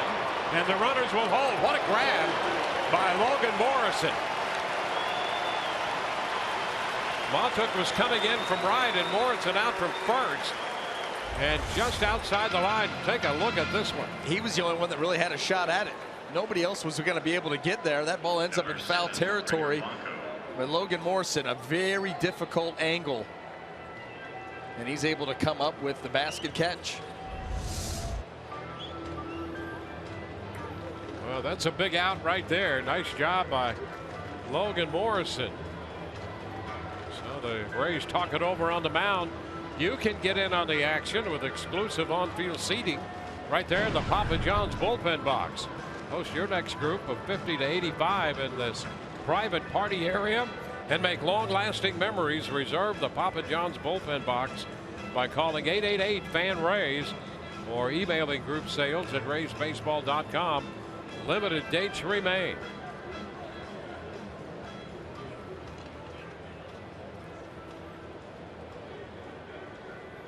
Gregor Blanco will be the hitter. And the Rays pull the infield in. Duffy the runner at third, and Pagan at second.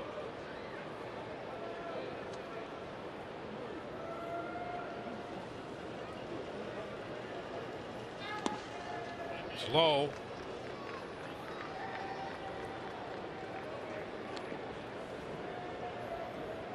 Blanco had 2 hits and a sacrifice in the game yesterday and drove in 2 runs with a base hit Friday night.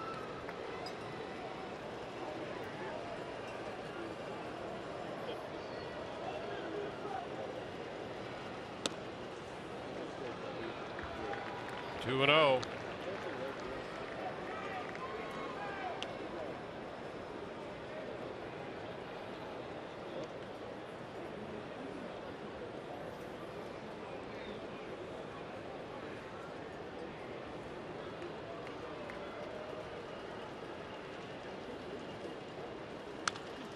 Well, back fastball.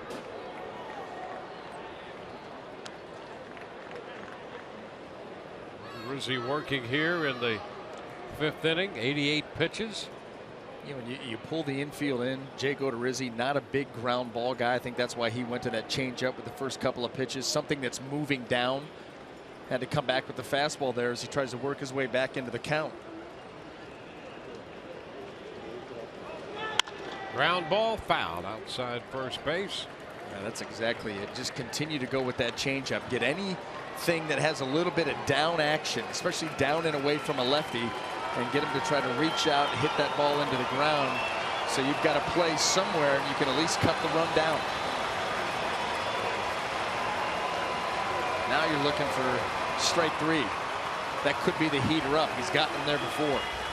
Oh, they're going to want it down. See Hank, well, he's calling it down. 2-2 and a foul ball, and that wound up. Did you see that? That is smart catching. Hank Conger kind of sneaks in behind Blanco and is tapping the ground with his glove. Okay, maybe Blanco hears that and is thinking, okay, they're going to go off speed and he wants it down, and they go up with the fastball. That's just trying to play with the mind of a hitter because they can hear that stuff. Oh, that was great.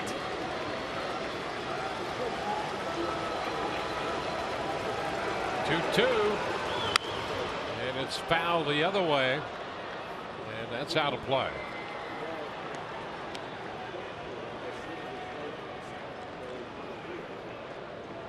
See, 25 pitches right now, 10 of those came to Pagan.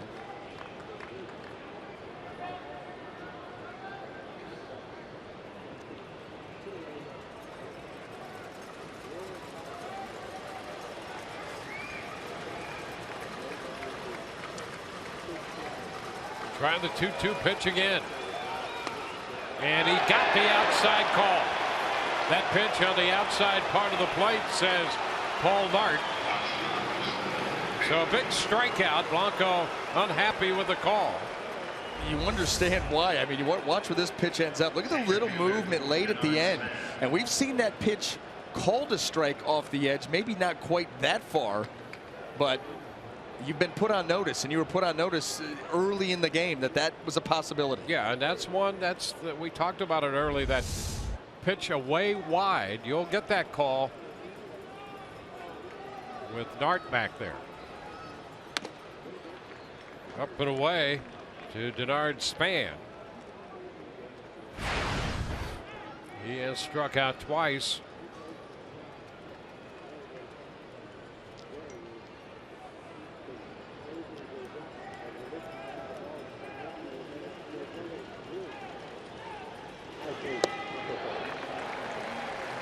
One. Put him out in front and over that pitch.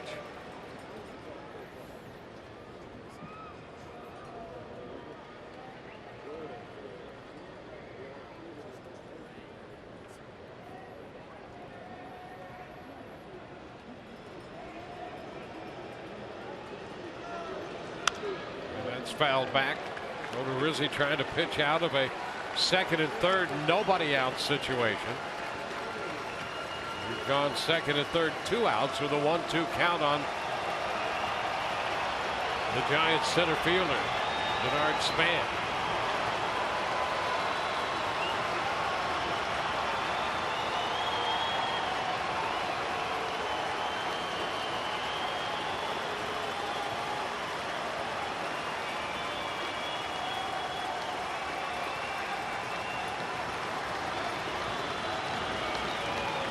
1-2. 2 balls, 2 strikes.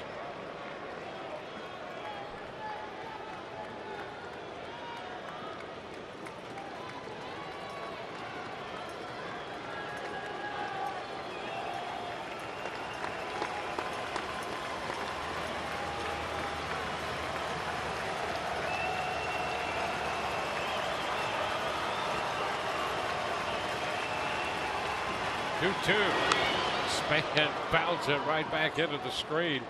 Short stroke there against the fastball. Fouled it.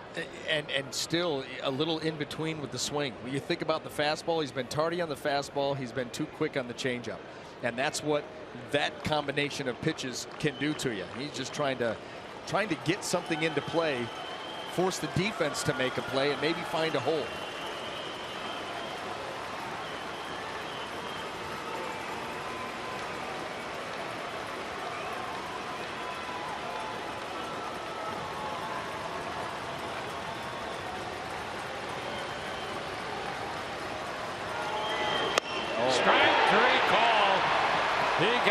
On the fastball. Odorizzi gets out of a very big spot right there. Span out on strikes. The Giants lead 2. 1-1 tie.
#0400 for your chance to win 4 tickets. Tweet the number of laps in the Coke 0400 and hashtag race to July and hashtag sponsored too at Fox Sports FL. Head to foxsportsflorida.com for more info. First pitch in the bottom of the 5th. Brad Miller pops it up. It's foul and out of play. Well, a long top half of the 5th. Odorizzi made 32 pitches. 2nd and 3rd, nobody out. He got out of that spot. So his pitch count now at 98. And the Rays face Jake Peavy in the bottom of the 5th. They had a lot of opportunities early. And Andriese busy in the bullpen now. Rays not able to cash in. The Giants get one of the better opportunities you'll ever have. 2nd and 3rd, nobody. But you know what? Both of these pitchers have been able to knuckle down when they've needed to and make pitches, get soft contact, pick up a strikeout.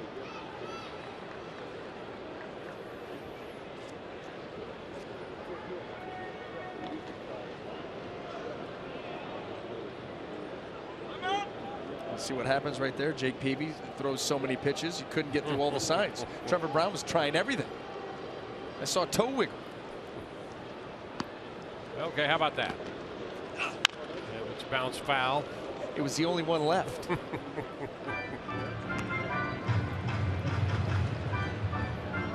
does he? 7 strikeouts in this game, allowing a run on 4 hits. Peavy has given up a run on 4 hits.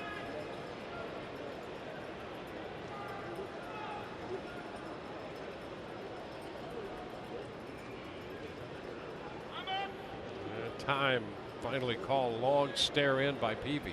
And Trevor Brown was going through everything again on both sides of the plate, and they couldn't come to an agreement. Not on the same page right now. And I will tell you, that can be frustrating when you and your catcher cannot sync up. And it's only been a couple of pitches, so no big deal yet. But when you cannot sync up and you're out there shaking 3, 4, and 5 times, that gets to be a frustrating little exchange.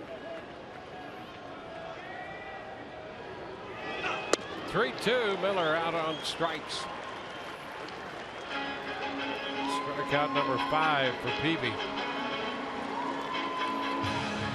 And that gets the range to Evan Longoria. Here's the strikeout pitch. The backdoor cutter.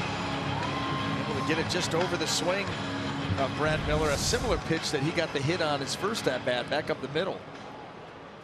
That one sneaks by him.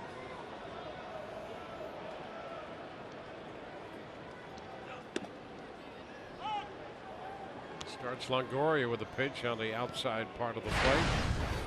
Strike 1.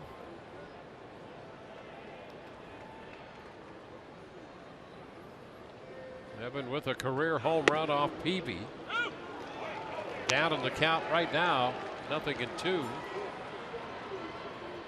Start thinking about that cutter off the plate. Now that you've established that outside corner and gotten ahead, take it further. See if you can get Evan to go after it. Ooh. Evan fouls it. You got to move that one a little further off the plate. You see Evan diving out over the plate to try to reach that. He's got tremendous plate coverage. We've seen that this series. We've seen it the last month. So if you're going to expand, you better expand.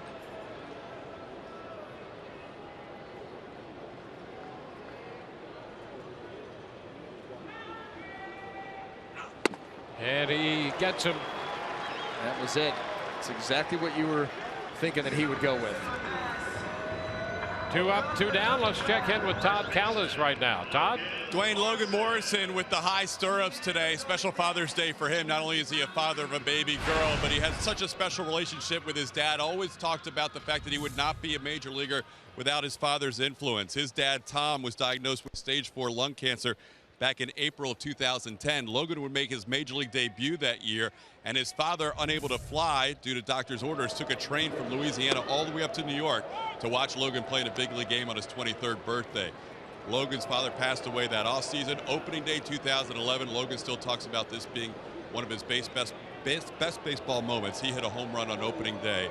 And guys, on a weekend where we continue to raise money for prostate cancer research for our home run challenge, Logan has raised over $500,000 himself with his Uncorked for a Cause wine events, and he continues to pay tribute to his father. Guys, back to you. All right. Father's Day special in any way, and certainly very special for Logan Morrison. 1-1 to count to Logan. He pops it up, foul ball, straight back, and that's going to be out of play.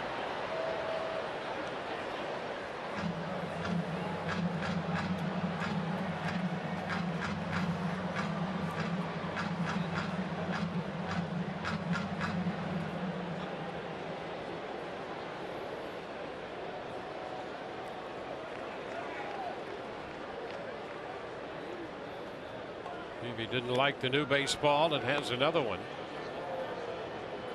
Sometimes you get those baseballs, they feel like a grapefruit. Like, I can't do anything with this. I want that one that feels like a golf ball.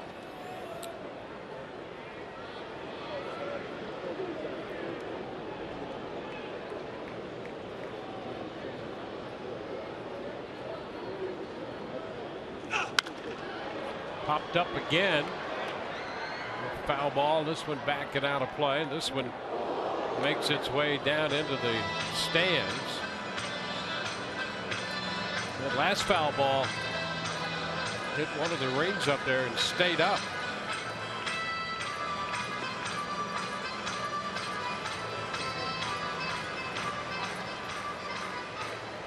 2 gone in the Rays' 5th. Morrison behind in the count.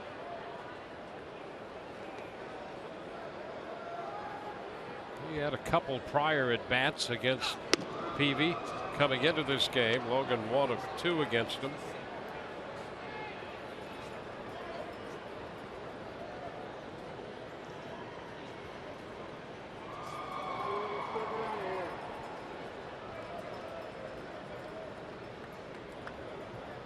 A 2-2 count.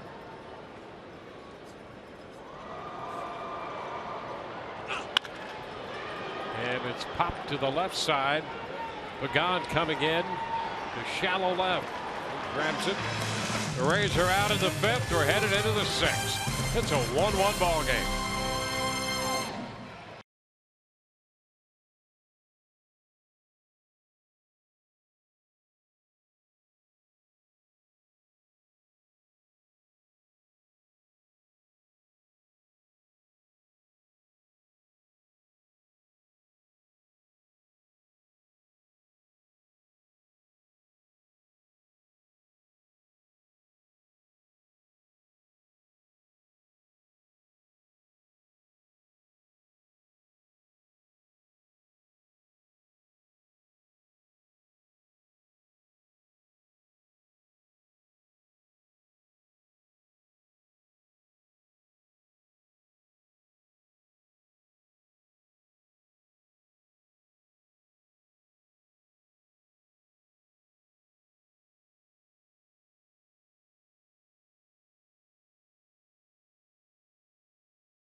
A 1-1 ball game. The Rays had a lot of opportunities early. They did score in the first.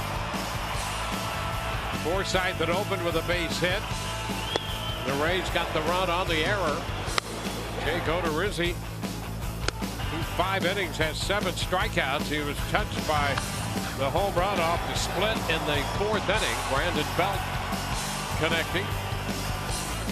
The Rays missing a lot of opportunities over the first 3, going 0 for 8 with men in scoring position, and the Giants with 3 errors early.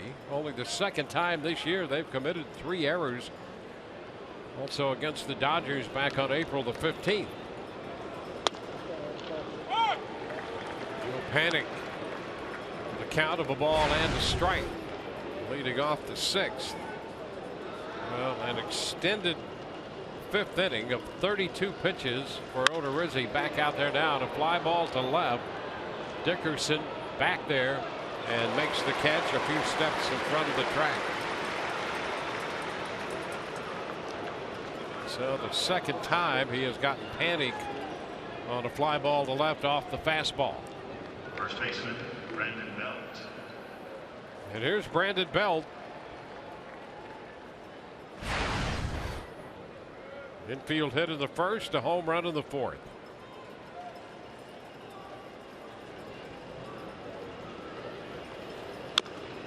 It's a little chopper foul headed toward the screen. Facing his demons. He went right back with that changeup. That was the pitch that Belt hit out. This one he kept down, and he gets strike 1.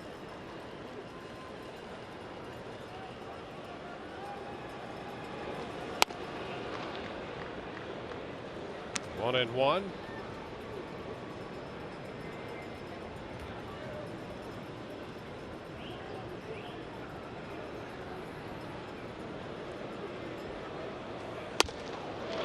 Fastball by him.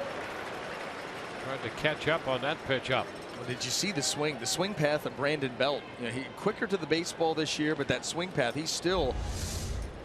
Watch how that barrel dips. Just cannot get up to that fastball at the top of the zone. Way up that time. 2-2.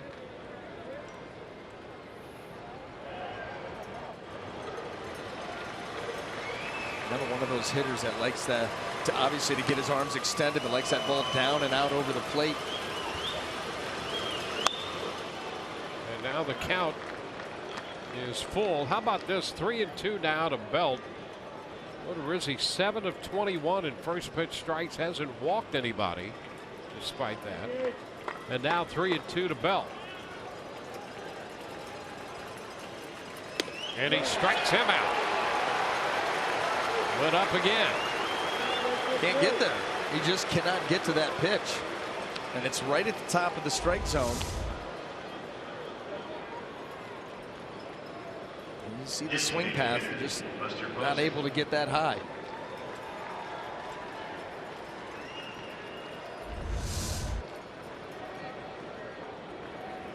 Well, here's Posey. The Rays put the shift on. And a little wide this time.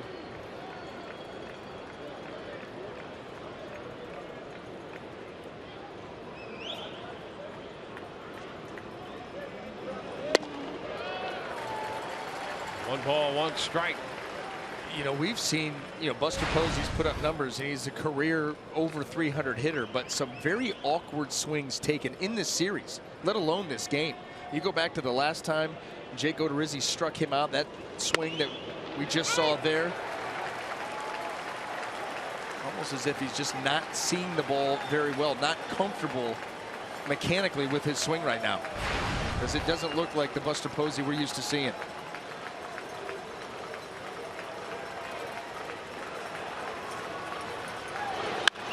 2 to chopper to short. Miller gloves and throws, and it's a 1-2-3-6. Rays coming in to hit. Down, it's tied 1-1.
On Fox Sports Sun, brought to you by Dodge.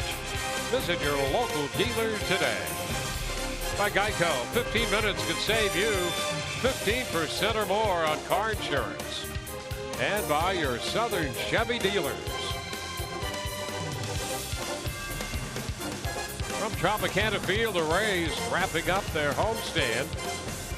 4-4 on the stand, and they are tied 1-1 as we go to the bottom of the ninth, or bottom of the sixth. And Steve Pearce takes that first pitch for a strike. Pearce has popped out and struck out.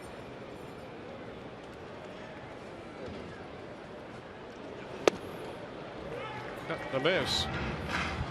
0-2. So here in the bottom of the sixth, Peavy and Odorizzi knotted up 1-1 in the battle of the two Jakes.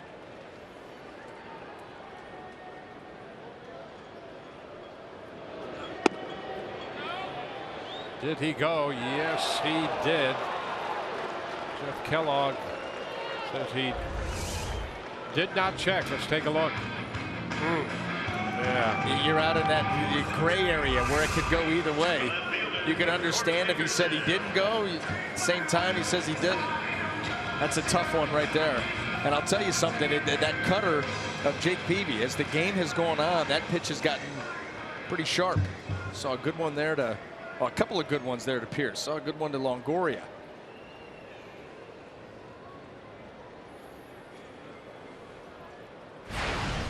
Corey Dickerson looking for his first hit of this game. Look out, up and in, and that stretches him out. That's old school, coming up and in and sending a message. Trying to go in, maybe not going up there. You blow Corey Dickerson right back off the plate.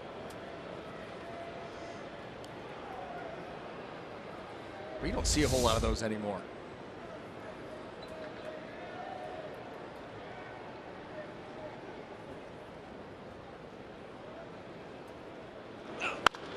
Look out, this one fouled off the front railing of the Rays dugout. There's some guys off the railing. Be careful down there. Yeah, good thing that was down. Yep. My goodness. Because the reaction always happens after it's hit the little fence in front of you. Mm-hmm. Kevin Kiermaier, he was out doing some long toss today before the game. Kiermaier. Pitch foul. It's going to be out of play.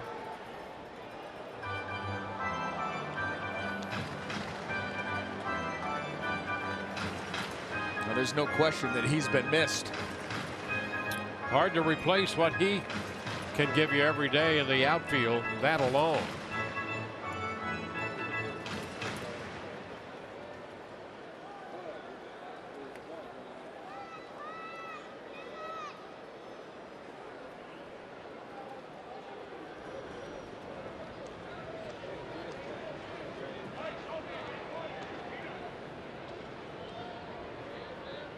One out, bases empty. Headed to the shortstop. Crawford makes this play. So 2 up, 2 down. Kiermaier before the game.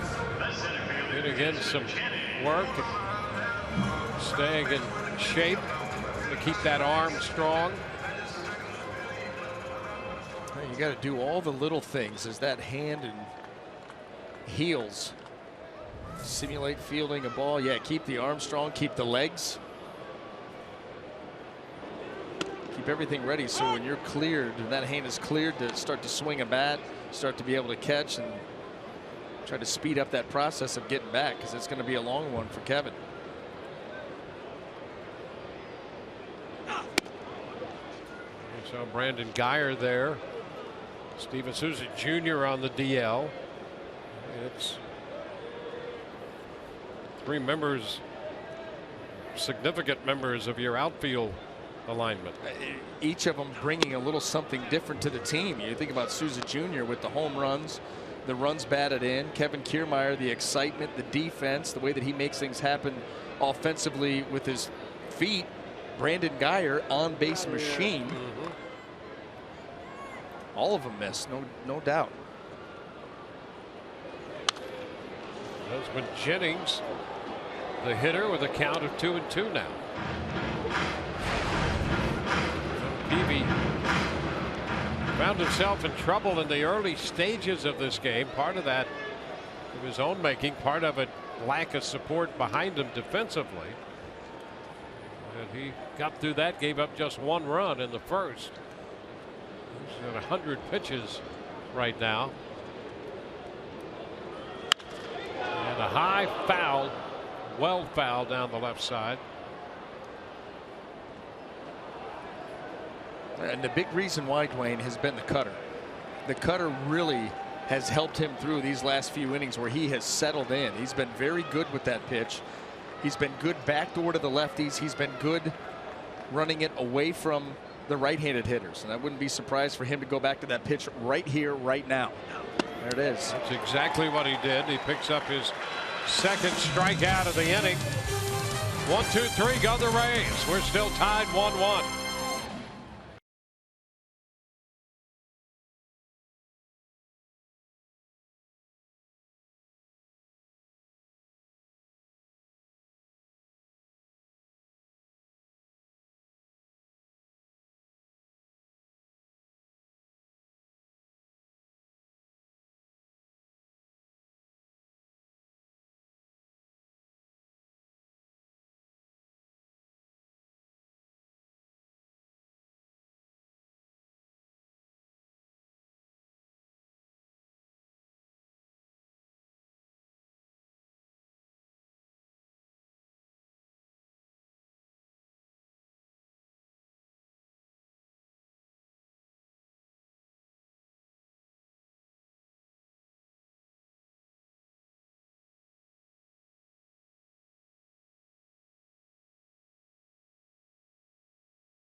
Steven Souza Sr., I wouldn't be where I am today without your tireless work and the hours you put in. And I just want to wish a happy Father's Day to every father out there. It's definitely one of the most important jobs in the world, and we love you and respect you for everything you do. Great message there from Steven Souza Jr.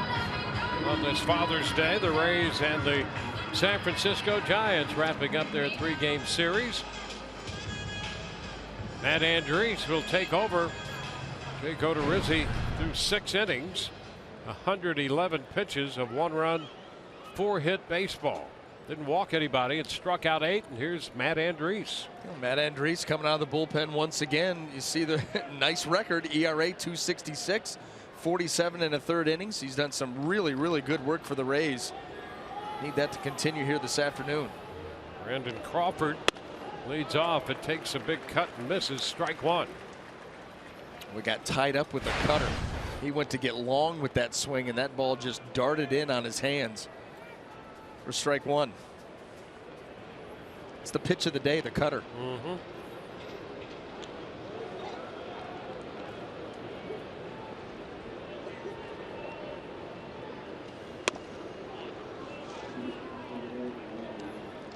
One to count. Derek Law is up in the bullpen for San Francisco. And that is Xavier Cedeno, busy in the Rays pen. 1-2.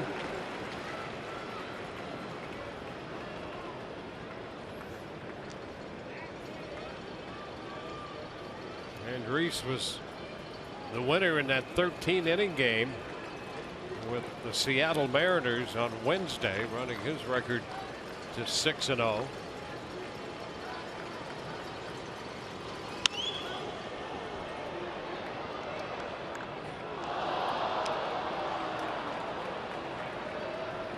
To the count.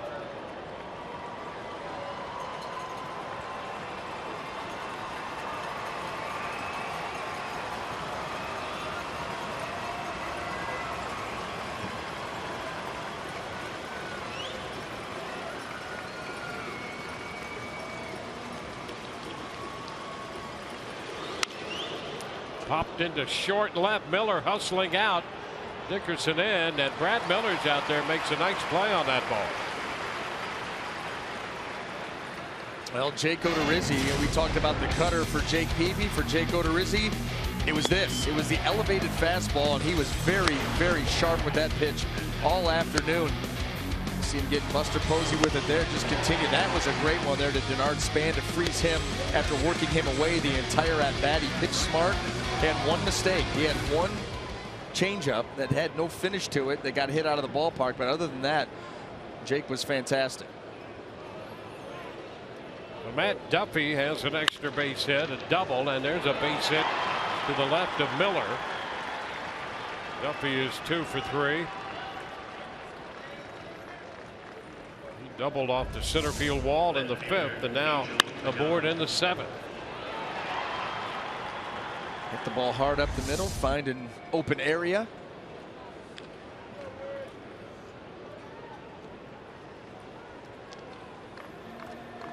Angel Pagan.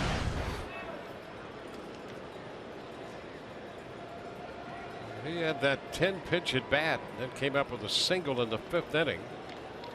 Eventually swiped second. Set up that second and third nobody out situation that Odorizzi found his way out of it, but it required 32 pitches in that inning. And Hank Conger out there to talk to Matt Andriese, because you may have a similar situation where Pagan was able to swipe a bag. And keep your eyes on Matt Duffy too. Can be active on the base paths. Yeah, he has 8 stolen bases. 8 of 12 this year.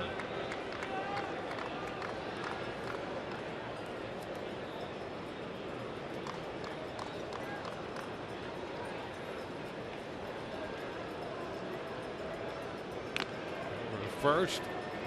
So this tie game in the 7th. Odorizzi worked 6. This will be his major league leading 9th no decision this year.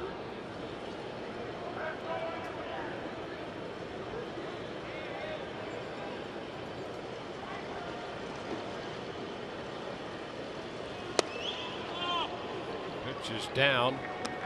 1-0.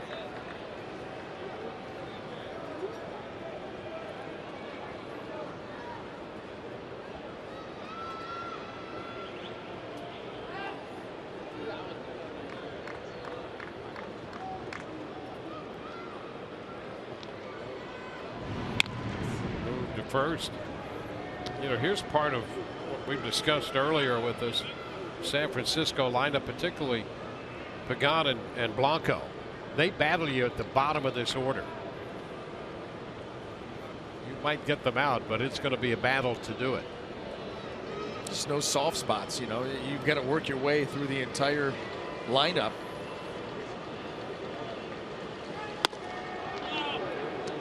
Up a bit. It's 2-0.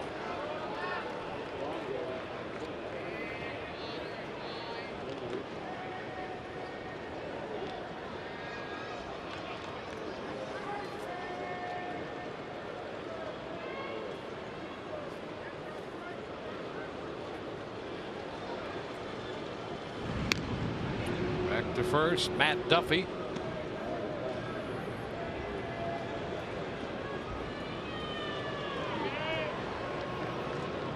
Giants not a big home run hitting team, but they've hit one today to account for their run. 59 home runs. It's the 3rd fewest in the major leagues.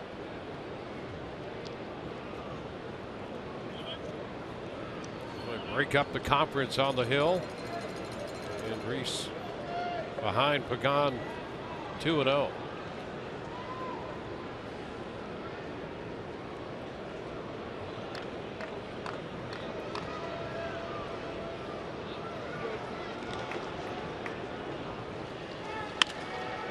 Popped up left side. It's Longoria making the catch. That'll be out number 2. Well, the Rays will be hitting the road going to Cleveland. We'll greet you there tomorrow. And Rays Live, the pregame show presented by your Gulf Coast Honda dealer, will feature Drew Smiley, the Rays lefty, and then Orestes breaks down the impressive young shortstop of the Indians, Francisco Lindor. And the matchups, Smiley and Tomlin tomorrow. We'll be with you at 6:30 each night. Blake Snell against Corey Kluber Tuesday. And a balk has been called right here on Andriese. And that has been an issue between AAA and the big leagues now. I believe that's balk number 9 for Matt Andriese.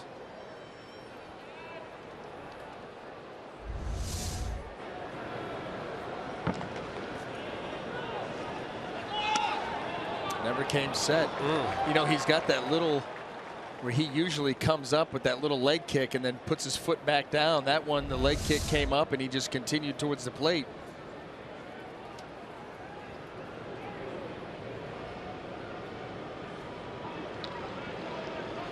Yeah, that's his 4th with the Rays. And he had 5 with Durham. Now a strike to Brown. So Duffy has been balked into scoring position.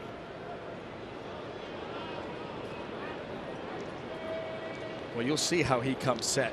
Matt looking in for the sign now, and it's almost like a little mini leg kick. Up, tap, and then set. And now he'll deliver. And he just never, that leg came up and it just continued up and towards home plate.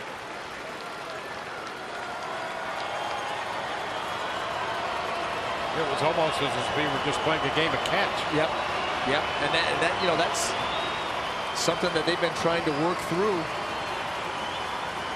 It's an odd way to come set. You don't see many guys do that in the first place.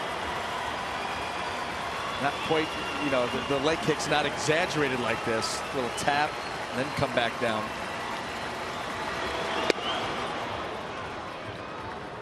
One ball, 2 strikes.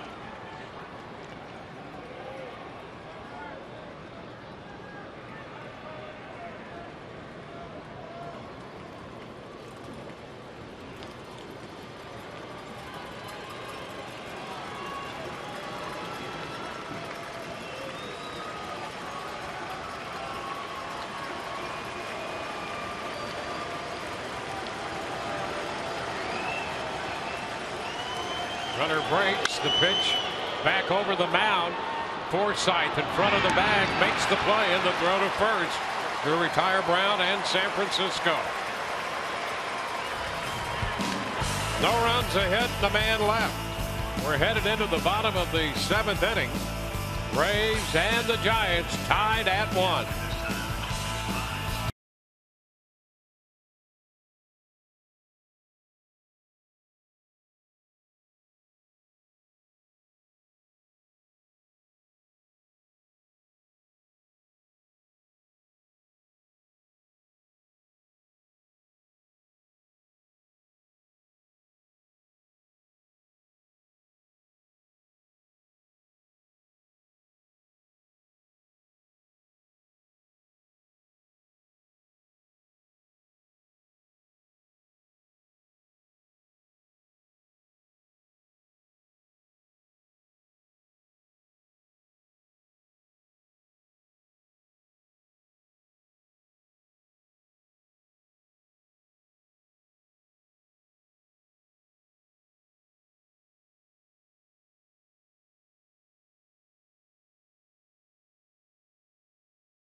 Down at the old ballpark on Father's Day. Wrap-up game of the 9-game homestand. We're headed into the bottom of the 7th, tied 1-1. Jake Peavy and Jake Odorizzi pitching to a standoff here. 6 for Peavy. He's going to lead the game, allowing 1 run, 4 hits. Odorizzi worked 6, gave up 1 run, 4 hits, 8 strikeouts for PB, 8 strikeouts for Odorizzi, who didn't walk anyone, and PB gave up 1 base on balls. So we are tied 1-1 here at Tropicana Field. Rays looking for their first winning homestand. Connor Gillespie will take over at third base for San Francisco. Gillespie now at third. Eric Law is going to be the new pitcher. Take a look at Duffy rounding third.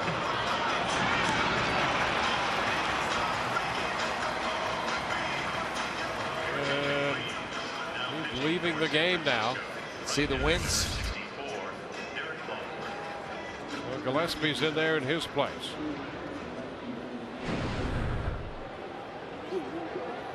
Rays will have Hank Conger to lead off against Law.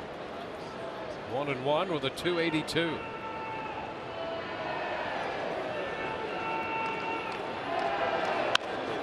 Pitch is bounce foul, strike 1. How about Law with a little deception? Interesting way to come at hitters.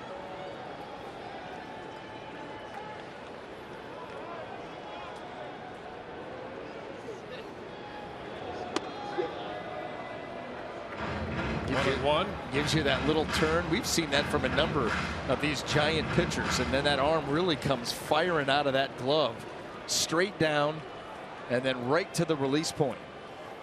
Tell you who gave the Rays a big turn in his delivery was Samardzija the other night. Oh boy. And he was about as good as you can be.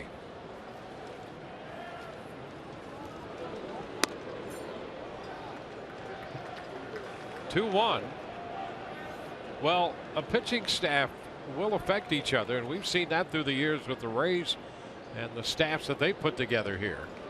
Individual pitchers influencing other pitchers on the staff. Fastball up, 2-2. And that was almost like a quick pitch. Sped up the delivery. The leg kick not nearly as high. Along the lines of Peralta, Joel Peralta when he was here. See some of that deception, able to get that fastball by Conger and even the count.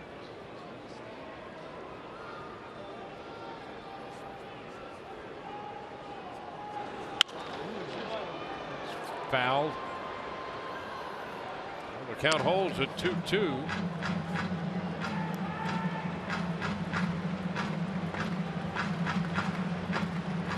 Law, 25 years old, his development interrupted by Tommy John surgery in 2014.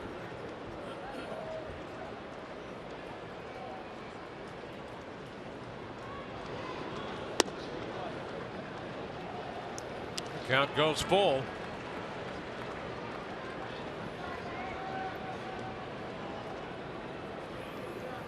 Mikey Montook on deck.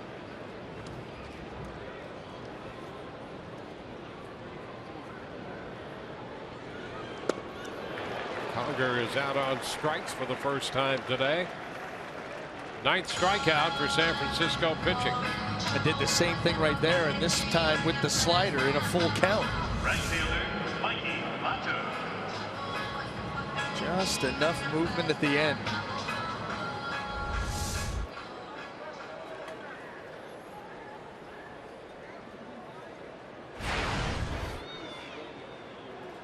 Montook 0 for 2, a strikeout and a pop foul to first. Strike 1.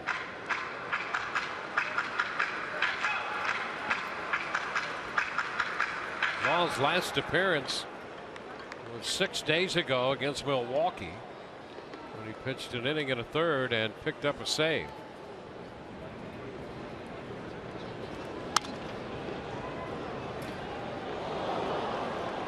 Two with a foul ball back. That fastball to the upper 90s from Law. Put that up there in a hurry. Cedeno busy again in the bullpen for the Rays down the right field line.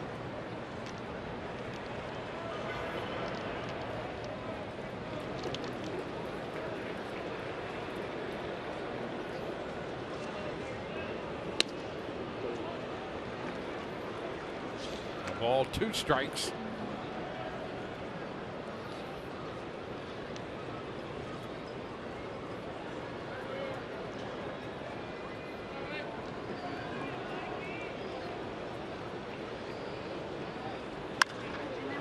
Reaching for it, and he pops it up. Crawford out from short.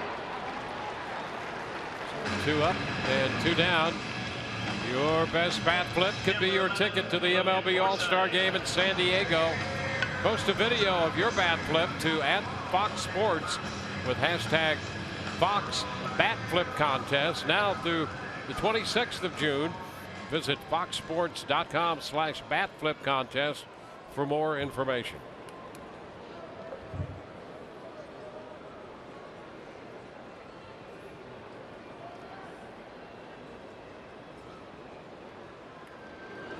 Good Forsythe takes a pitch up. He's been on twice on a base hit and an error. Officially 1 for 3, singled and scored in the first, and picked up his 4th stolen base of the year.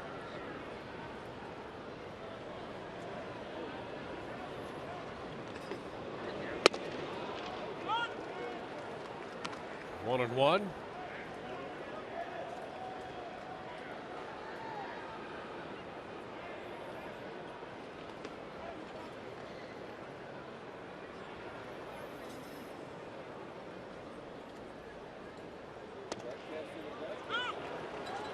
One and two. I tell you, he gives you a number of different looks. You know, the high leg kick, the little turn, that one right there, very low, quick to the plate with tremendous stuff. The fastball, explosive, good slider. Trying to shoot the corner and didn't get the call that time. That has been called a strike today.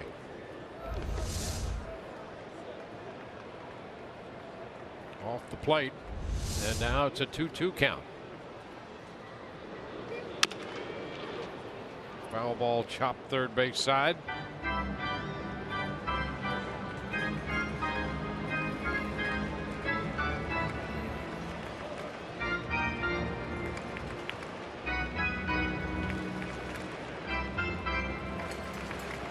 Run 5 hits for San Francisco, a run 4 hits for the Rays. Rays haven't had a hit since Longoria led off the third with a single. 2 outs here in the 7th. The tapper foul. Nice job by Logan Forsythe just to be able to spoil that pitch. That was a nasty slider in a pretty good spot. And that's all you're trying to do. Those nasty pitches, you're just trying to get the bat on it, foul it off, and hope that eventually you see enough where Law leaves one out over the plate, get a mistake, and try to hammer it.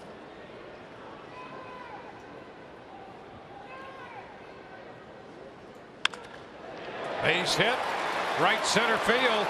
Blanco has a cut to his right. Forsythe thought about it, made the turn, and decided to hold. I thought he was gone. I thought he was gone based on the angle that Blanco was taking to that ball. And you're right, he gave it a long thought. Boy, nice job here. He does get a slider. This is not a mistake. That's a good pitch right there. Down and away, but Logan just follows it out there, goes into right field, something we've seen him do an awful lot of.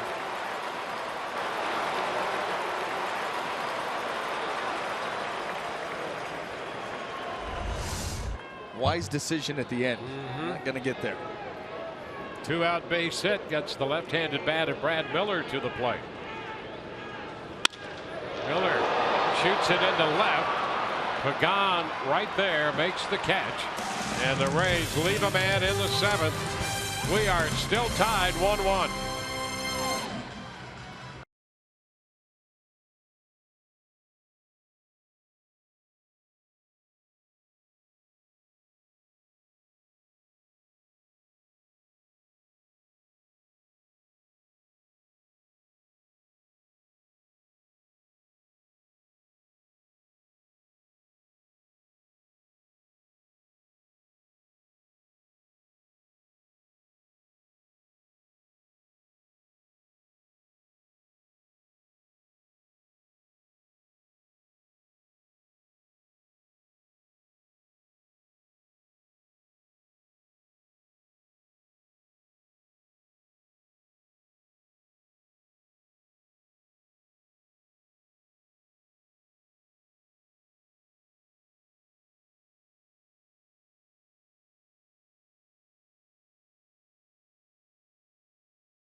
Sports Sun is brought to you by Nissan.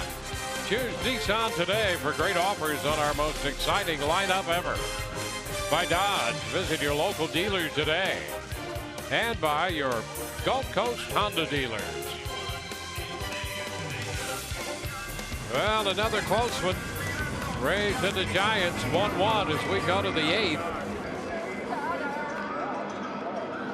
Rays will call upon the left-hander Xavier Cedeno, following Jake Odorizzi and Matt Andriese. Now up for the 29th time. ERA 2.70, 23 1/3 innings of work. The opponent's average just 186. Cedeno doing nice work coming out of that Rays pen. He will face the left-handed hitting Gregor Blanco.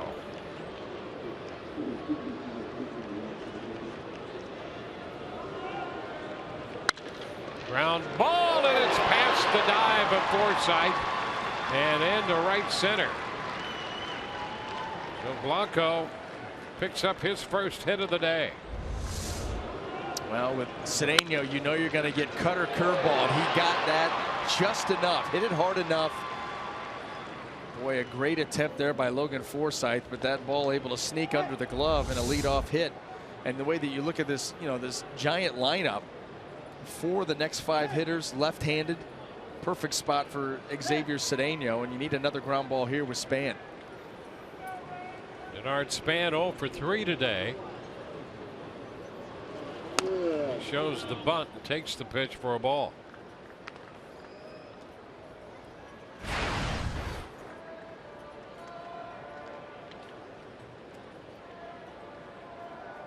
Span at 248 for the year. Had a hit yesterday. Went 1 for 5.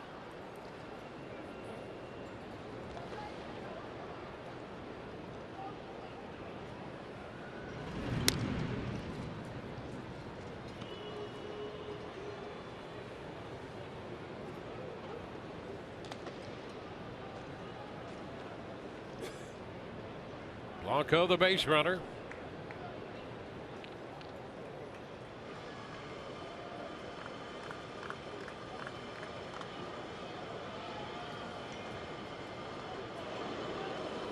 The bunt attempt, and it's fouled. That ball way off the plate. And the only way that you were going to, or the only place that you could have possibly bunted that was up the third base line. And Evan Longoria was almost in Span's back pocket. Tyler Sturdivant up in the bullpen for the Rays. And I'll tell you what, if that's the case, you keep working that cutter away and Span bunts it up third base, I'm telling you, Evan Longoria will cut down the runner at second. And a toss over there, trying to keep him as close as he can. You try to keep him as close as you can. You continue to look to see if Denard Span is tipping his hand. Is he starting to square around once again? And if he wants to bunt the ball up the third base line, Evan Longoria is going to charge and try to cut that runner down at second base. And he puts the bunt down. Too good. Longoria will have to take this one to first. Morrison back to take the throw. He deadened it. He deadened it perfectly. Evan started to come in. That ball gets bunted hard. You've got a chance, but Denard Span, the veteran, able to deaden this ball and just lay it out there. Good sacrifice bunt.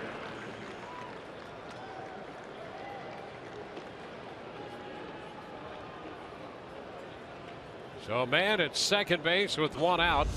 Bunted up by Span, and the hitter is going to be Joe Panik, who hit the deciding blow last night in the 9th inning. 0 for 3 today. And there's a liner into right, a base hit. Montook will make the pickup. In to score is Blanco, and the Giants take a 2-1 lead. Panik does it again, this time in the 8th. Well, he didn't waste any time. Went up there ready to hit. He got a cutter working its way to the outside corner, but able to lengthen that swing, get his arms extended, and get that ball into a good spot out in right field where there was no play on Blanco. and the Giants jump out in front.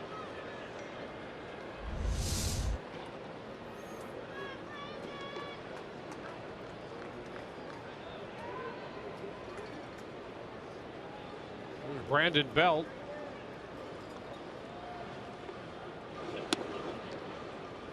And ball one to count to him.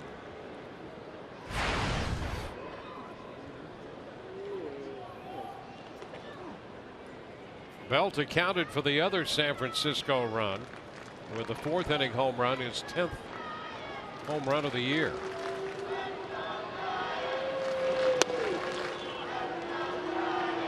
Cedeno falling behind 2-0.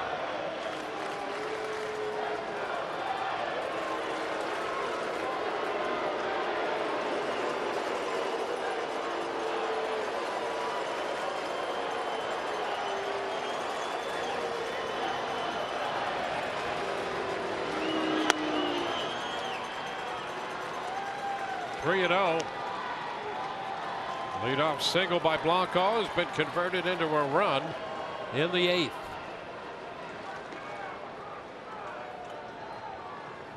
And there's Buster Posey, DHing the last 2 days, on deck.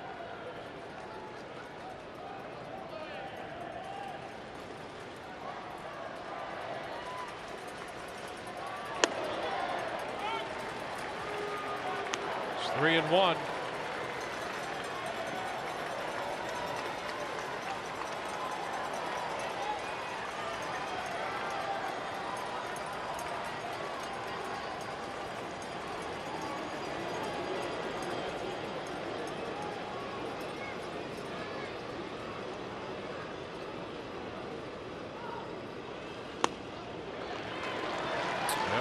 To Belt.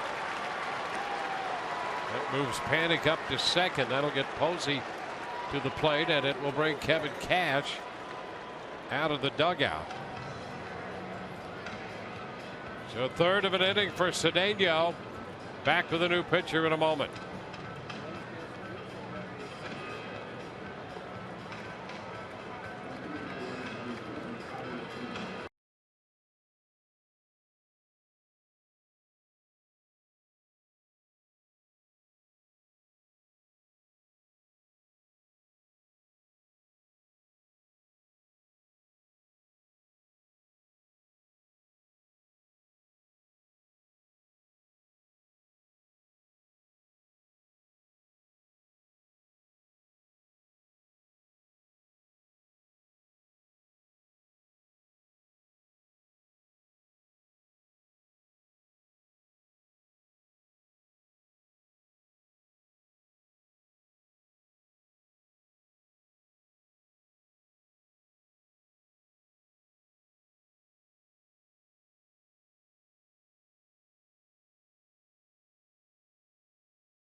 Fox Sports app.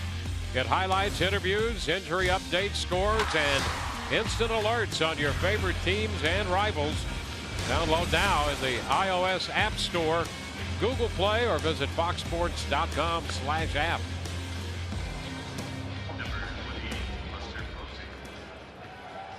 Tyler Sturdivant, the new pitcher for the Rays. Their 4th pitcher of the day. Odorizzi 6, Andres 1, and Cedeno a 3rd of an inning. Coming on for the 11th time, and important for the Rays that he comes in sharp. He's facing Buster Posey, 2 runners aboard. The Rays already down a run, can't afford to fall any further behind.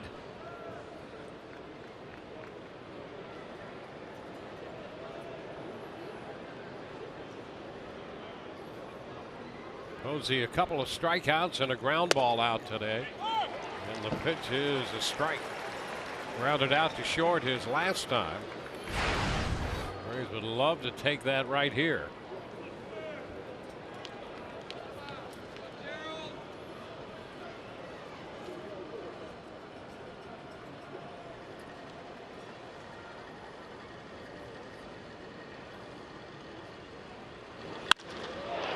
Into center.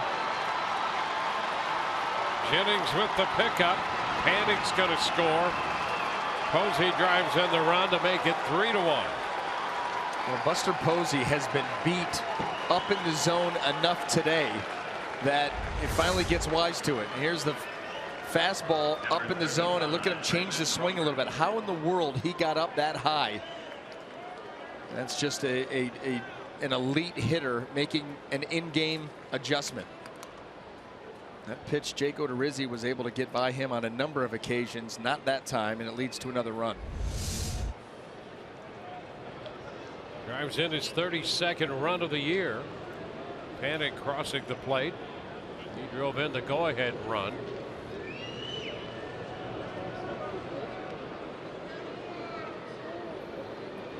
Brandon Crawford.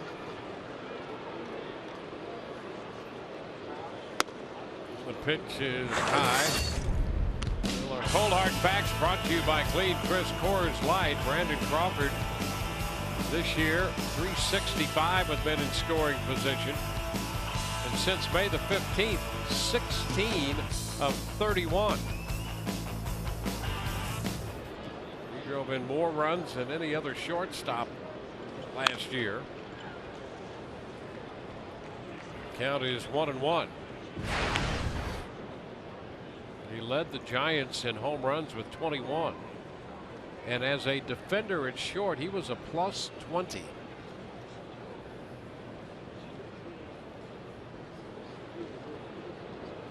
Right now, Sturdivant trying to get the San Francisco shortstop.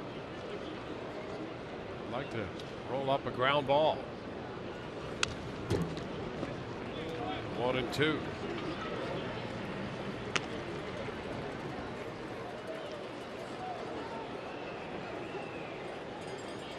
Both runs charged to Cedeno. Belt, who's at third base, is accountable to Cedeno. Posey's RBI single came off the Rays right-hander, Tyler Sturdivant.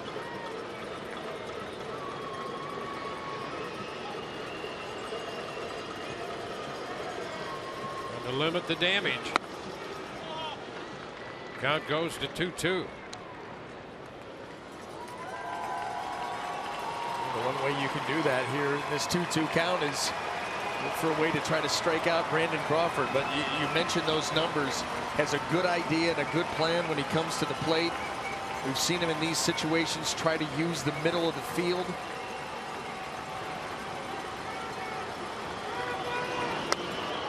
Close. He missed wide up with the pitch. And the count is full.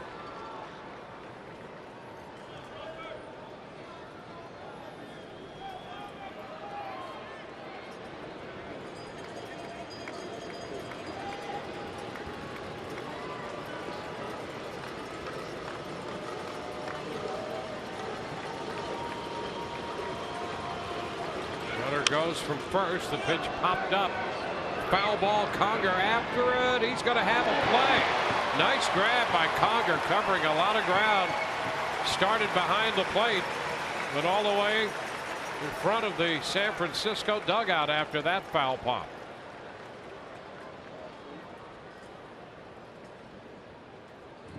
So Crawford is the second out.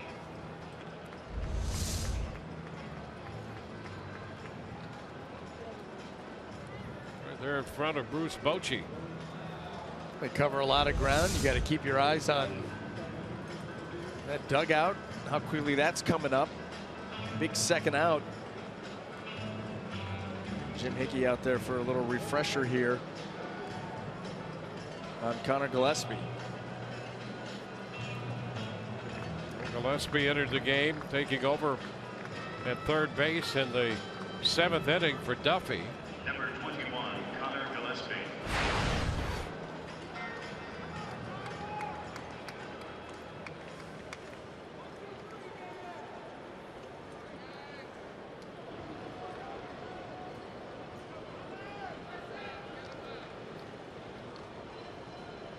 First and third, 2 gone.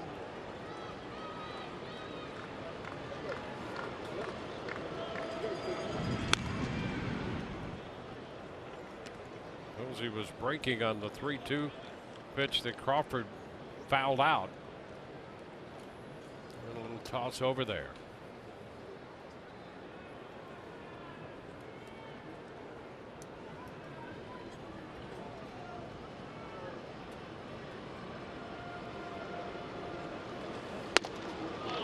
Gillespie started his career with the Giants. Come to the big leagues with them for a handful of games in 08. Spent some time with the White Sox and the Angels, and now back with San Francisco.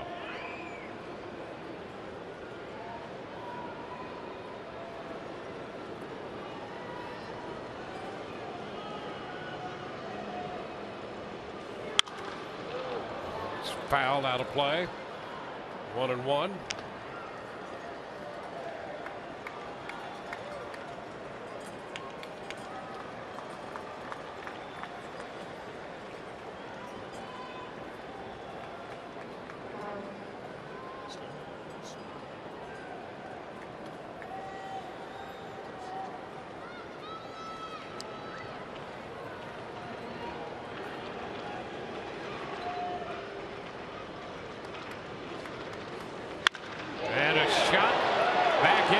Center field. That will one-hop the wall. Belt scores. Posey on his way to the plate. It's a double for Gillespie. And this inning for the Giants just got a lot bigger. The 2-base hit, driving in 2 more runs. Now the Rays are down by 4. Boy, the add-on runs that hurt so bad. Trying to go away. That ball is going to its intended target, but Connor Gillespie with tremendous plate coverage, and he's able to rope that ball out there into right center field, short hop the wall. That adds some time. Buster Posey comes around with the second run, and San Francisco's blown this one open. So Connor Gillespie, the older brother of Casey, who was the Rays' first-round pick, 20th overall 2 years ago, hurts the Rays with that double. Angel Pagan takes a strike.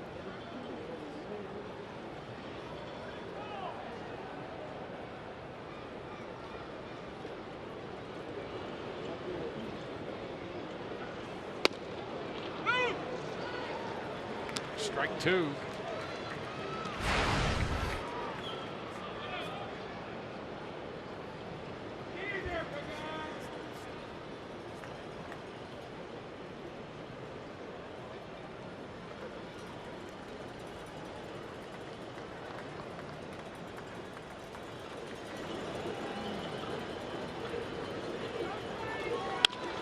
Ball right side, fair.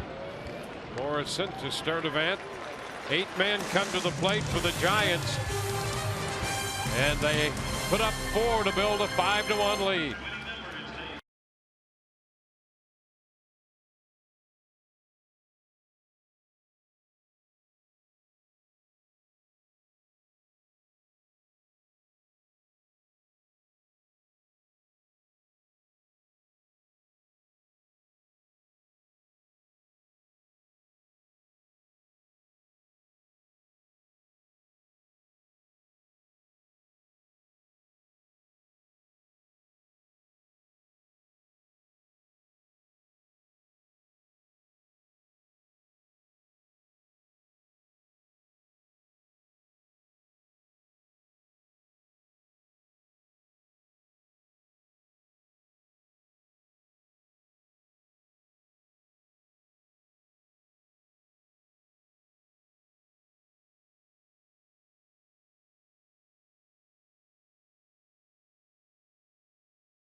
taking the lead. Rays coming in to hit the bottom of the 8th. Coming up on Rays Live, the postgame presented by Checkers. We'll hear from Kevin Cash in the manager's press conference and interviews from the clubhouse.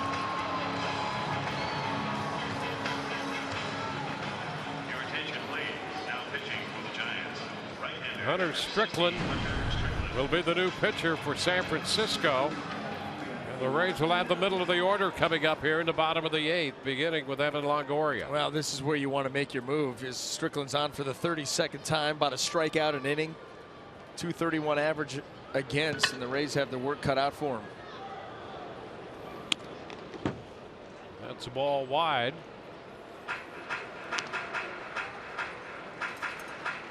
Strickland pitched an inning yesterday. Picked up the victory. Gave up 1 hit and 1 intentional walk.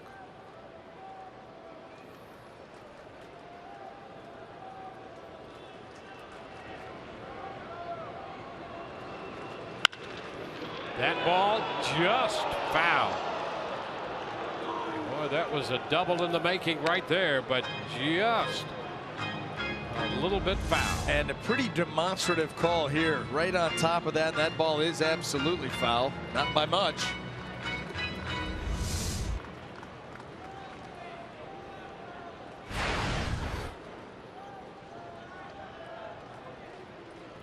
Evan picked up a base hit back in the 3rd. 1 of 5 hits. Rays have been out hit now 9-5. Foul right back into the upper deck, 1 and 2. Eddie Romero loosening in the bullpen now for the Rays.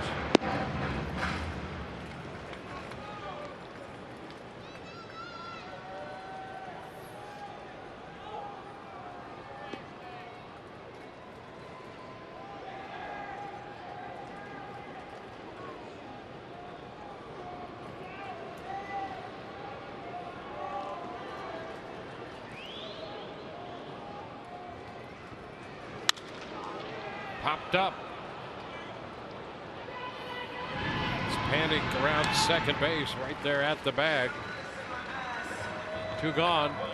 Follow Rays Baseball Live with the MLB.com at Bat app. Stay up to the moment at any moment with Game Day. Live game video highlights, StatCast, news, and more. Download MLB.com at Bat, the #1 app for live baseball on your phone and tablet.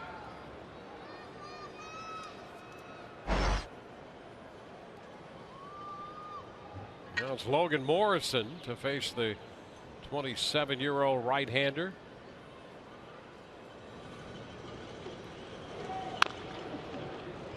It's bounced foul.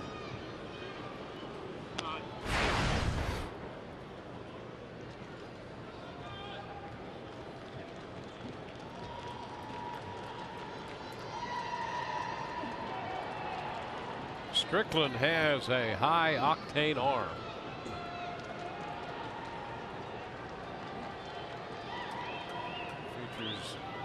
Fastball and the slider.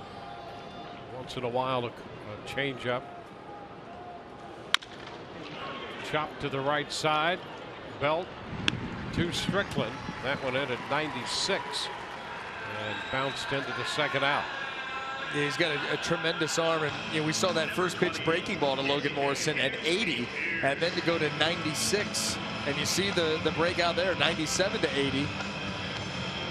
Got an arm like that coming in, you've got a wide range like that. You see a lot of these guys come in and they may have the 97 on the fastball and then the slider 89, 90. He's down there at 80, so there's a lot that you have to cover, and if you're able to come in and pump strikes, it's difficult.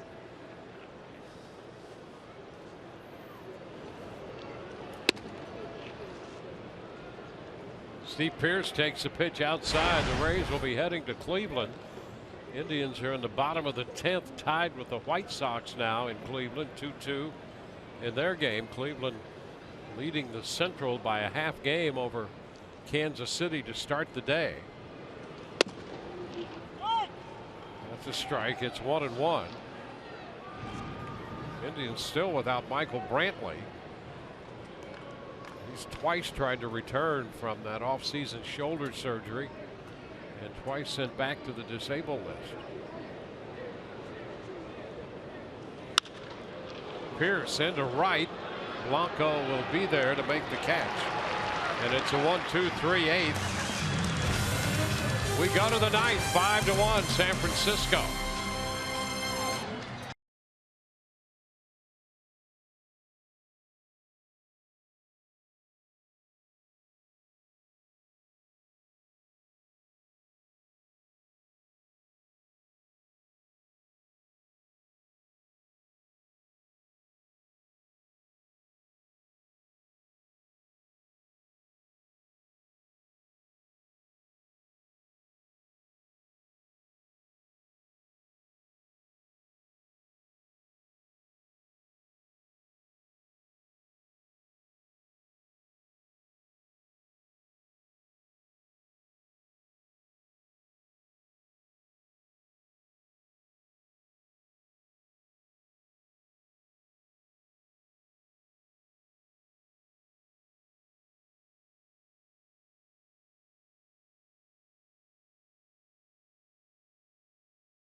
Right here on Fox Sports Sun to open the road trip in the series against the Cleveland Indians will be Drew Smiley, coming off a no decision of 6 2/3 and a 12 strikeout performance against Seattle.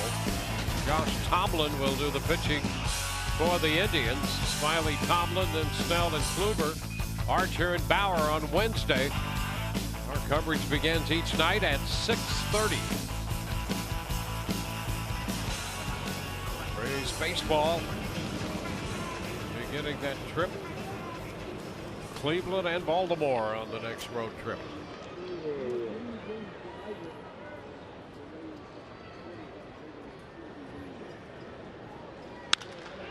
First pitch here from Eddie Romero to Trevor Brown, skied into short left. Dickerson makes that catch. One away. Romero, the 5th pitcher of the day for the Rays. 25th appearance, 23 innings of work, 23 strikeouts, 12 walks. You'd like to see that cut down, but you know those really came in just a couple of outings where Eddie Romero, where the command kind of went away from him. But overall, he's been pretty good with that fastball. The slider's an actual weapon. A couple of different ways to attack you.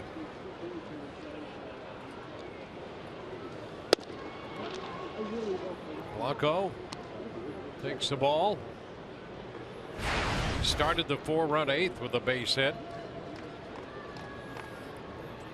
In fact, he was a part of the 3-run 9th yesterday. Picked up a single and scored on the home run by Panic.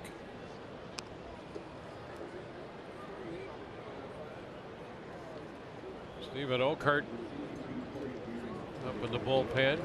Corey Guerin up as well.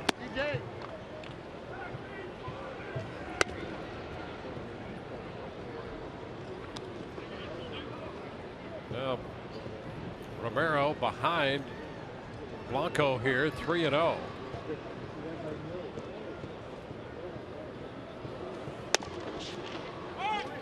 Taking, and that's a strike.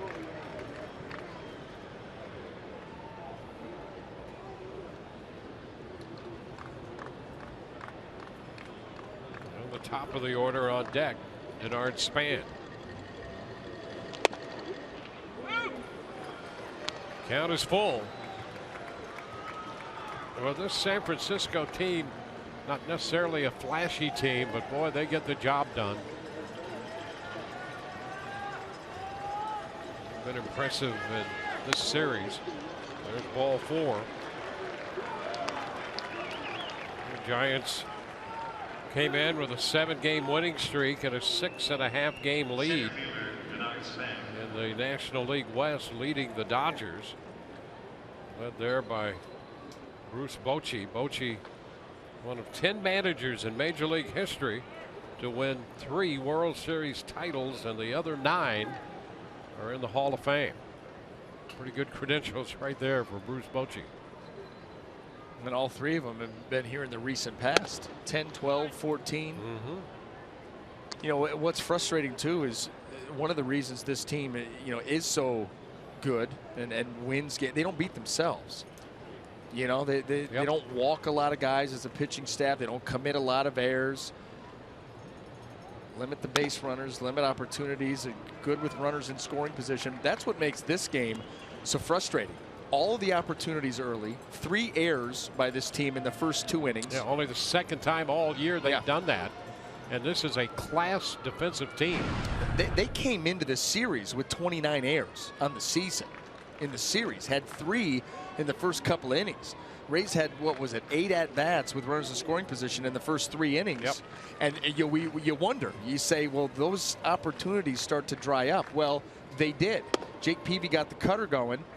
He got on a roll, and then, you know, they hit one out of the ballpark, tie game, and then they take advantage late. Yeah, Rays have had no other scoring opportunities since then. And that's what you're always afraid of when you are gifted that many chances and you don't get the job done. That's not going to continue, not typically. And it didn't this afternoon, and barring a huge bottom of the 9th inning, disappointing. Well, Denard Span up here with a count of 3-1. Veteran outfielder out of Tampa Catholic. He put down a sacrifice in the 8th. And now walks here in the 9th inning. He'd had a tough homecoming, 1 for 13 with 6 strikeouts in the series, and he's usually a contact guy. He walks here, putting men at first and second, and that will draw Jim Hickey out of the dugout to the mound. Well, he's going to go out there. He's trying to get Enny Romero mechanically right once again. And this is what we've seen with Enny. Typically, you know, he'll come out and be very sharp and go right through an inning. But when the command and the strike throwing ability, when that's elusive, sometimes it snowballs. And you'll see 2, 3, 4 guys in a row where he has a hard time getting back into the strike zone. So Jim Hickey trying to jump out in front of it somewhat. Well, Joe Penny got the big hit in yesterday's game. He got a big hit in the 8th inning tonight. First pitch is a strike. Baltimore leading Toronto on the top of the 7th in Baltimore. That's now an 8-6 ball game.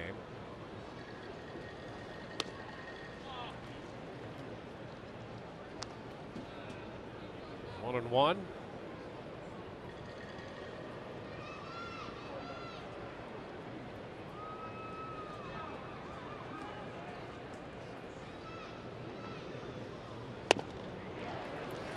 Now strike puts Romero up in the count.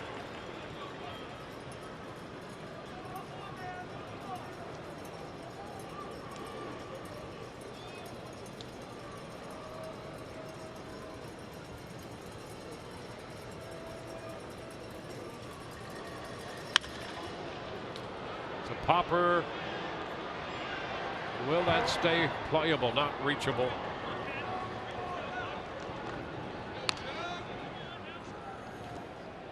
Still a 1-2 count.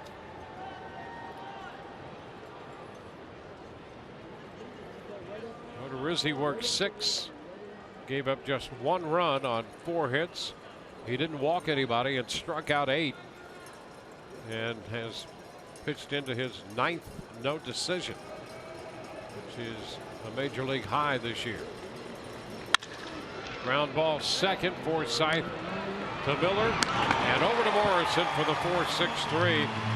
They get the double play. We go to the bottom of the 9th, 5-1 San Francisco.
Giants struck late yesterday. 1 in the 8th and 3 in the 9th. They struck late today, 4 in the 8th. And they lead 5-1 as we go to the bottom of the 9th inning. The Rays will have Corey Dickerson to lead off, and the left-hander Stephen Okert is in the game, making his 7th appearance. He was in for a third of an inning in the 5th inning yesterday.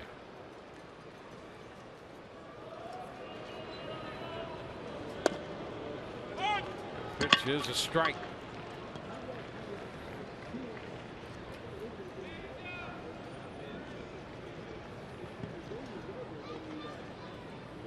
We got Logan Morrison on a fly ball to center in the middle game of this series. Giants keep Garrett up in their bullpen down the left field line.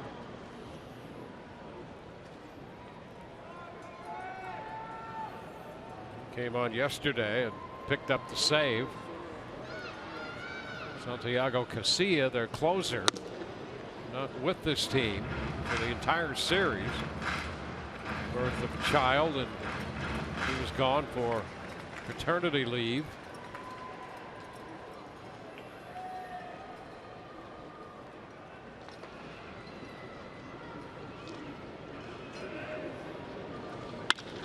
Line drive, and that's a base hit into left center field. Dickerson makes a big turn. The Rays going to lead off single in the 9th. That's how it starts. Got a long way to go. You need base runners and a quick start here in the 9th inning. Corey Dickerson shooting that ball the other way. There's Bochy not wasting a whole lot of time here. Nope. He kept Garrett ready in the bullpen with the right-handed bat of Jennings up. A pitching change coming.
The 9th inning, and a pitching change for the Giants.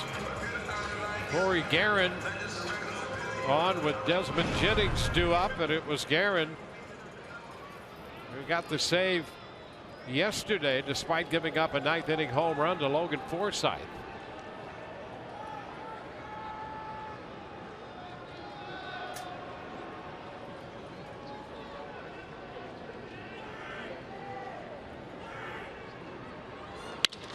There's a base hit. Desmond Jennings is aboard.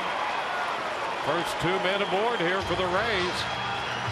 Well, they need another base runner to get the tying run to the plate, but they're working their way in that direction. Jumping out on the first pitch. Saw Guerin yesterday. Got an idea of that arm angle. Coming out from the side. Leads a pitch out over the plate. Jennings strokes that ball into left field, and well, here the Rays go.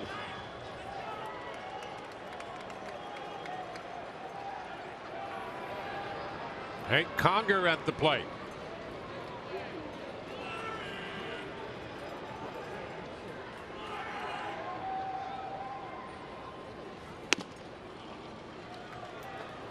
Conger is sacrificed, walked, and struck out.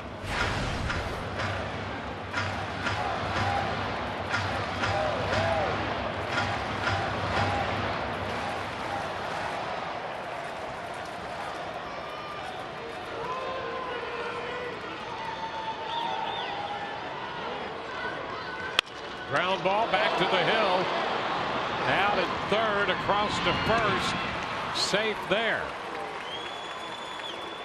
You know what? Maybe you benefit from that right there. You're thinking that Guerin is going to go back to second base and just take the double play. Instead, he goes for the lead runner at third.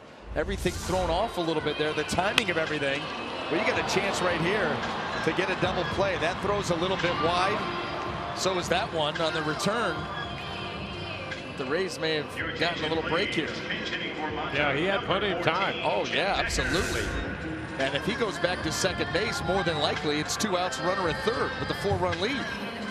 Now you're still one more base hit, a walk, an error from getting the tying run to the plate.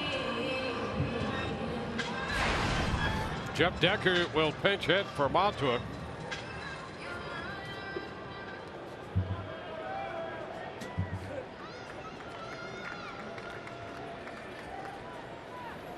So the Rays get a gift there of essentially an extra out in the bottom of the ninth.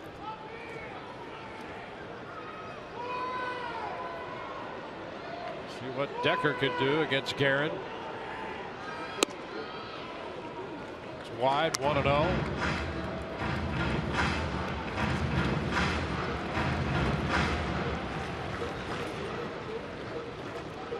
Jennings at second, Conger at first.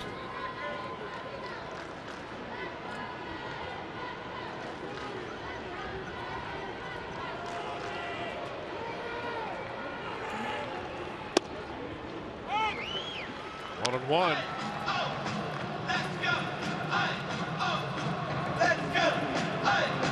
Osich gets up in the bullpen for San Francisco.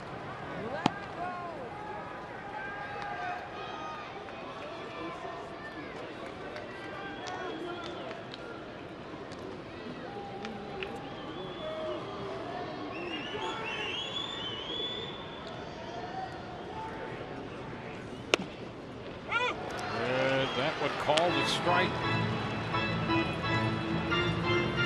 1-2. Look at this. Yeah, that ball running right off the plate, but we've seen a number of these called.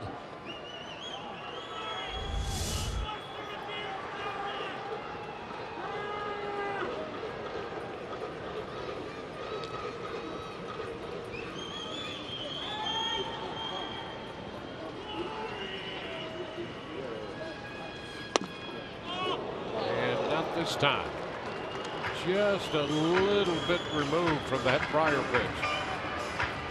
2-2. You can understand the idea of going out there. I mean, this has been something that really has been something that both of these pitching staffs try to exploit.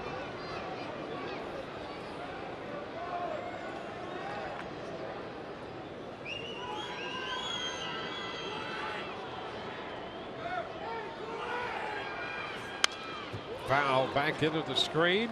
Well, the Rays today 0 for 9 with men in scoring position. 0 for 8 through the first 3 innings. And now once here in the ninth.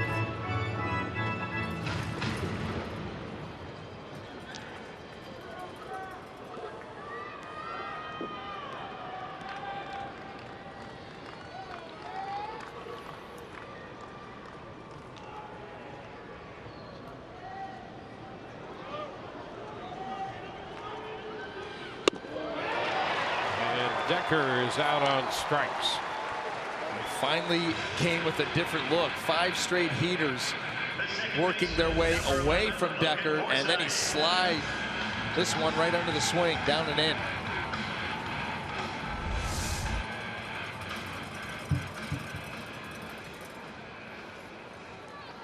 Well, here's Logan Forsythe. He homered yesterday off Guerin. 2 for 4 today for Logan.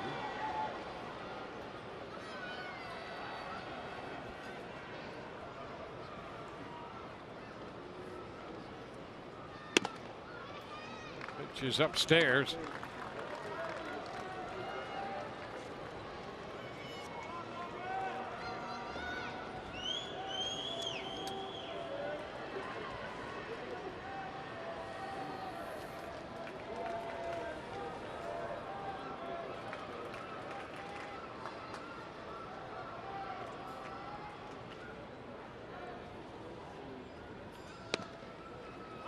Takes a strike, 1-1.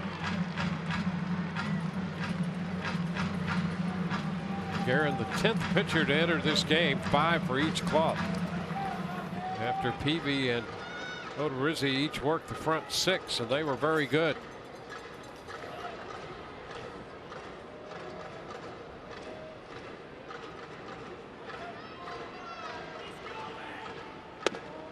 The ball, 2 strikes.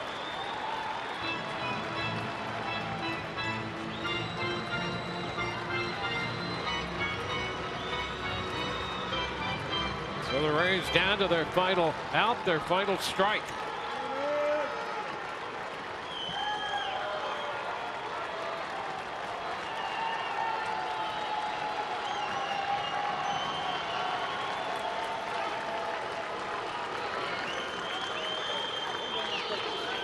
And a cut and a miss. It's all over. 2 strikeouts in the 9th for Guerin. And the Rays drop this one 5-1. 5-9-3, 6 left for the Giants. 1-5-0, 7 left for the Rays. Law the winner, Cedeno the loser, and the Rays finish the homestand 4-5. For Brian Anderson and the rest of our crew, Dwayne Stats, hope you've enjoyed the telecast and not the outcome. Coverage from Cleveland tomorrow begins at 6:30. Rays Live, the postgame presented by Checkers, comes your way next. We'll see you there.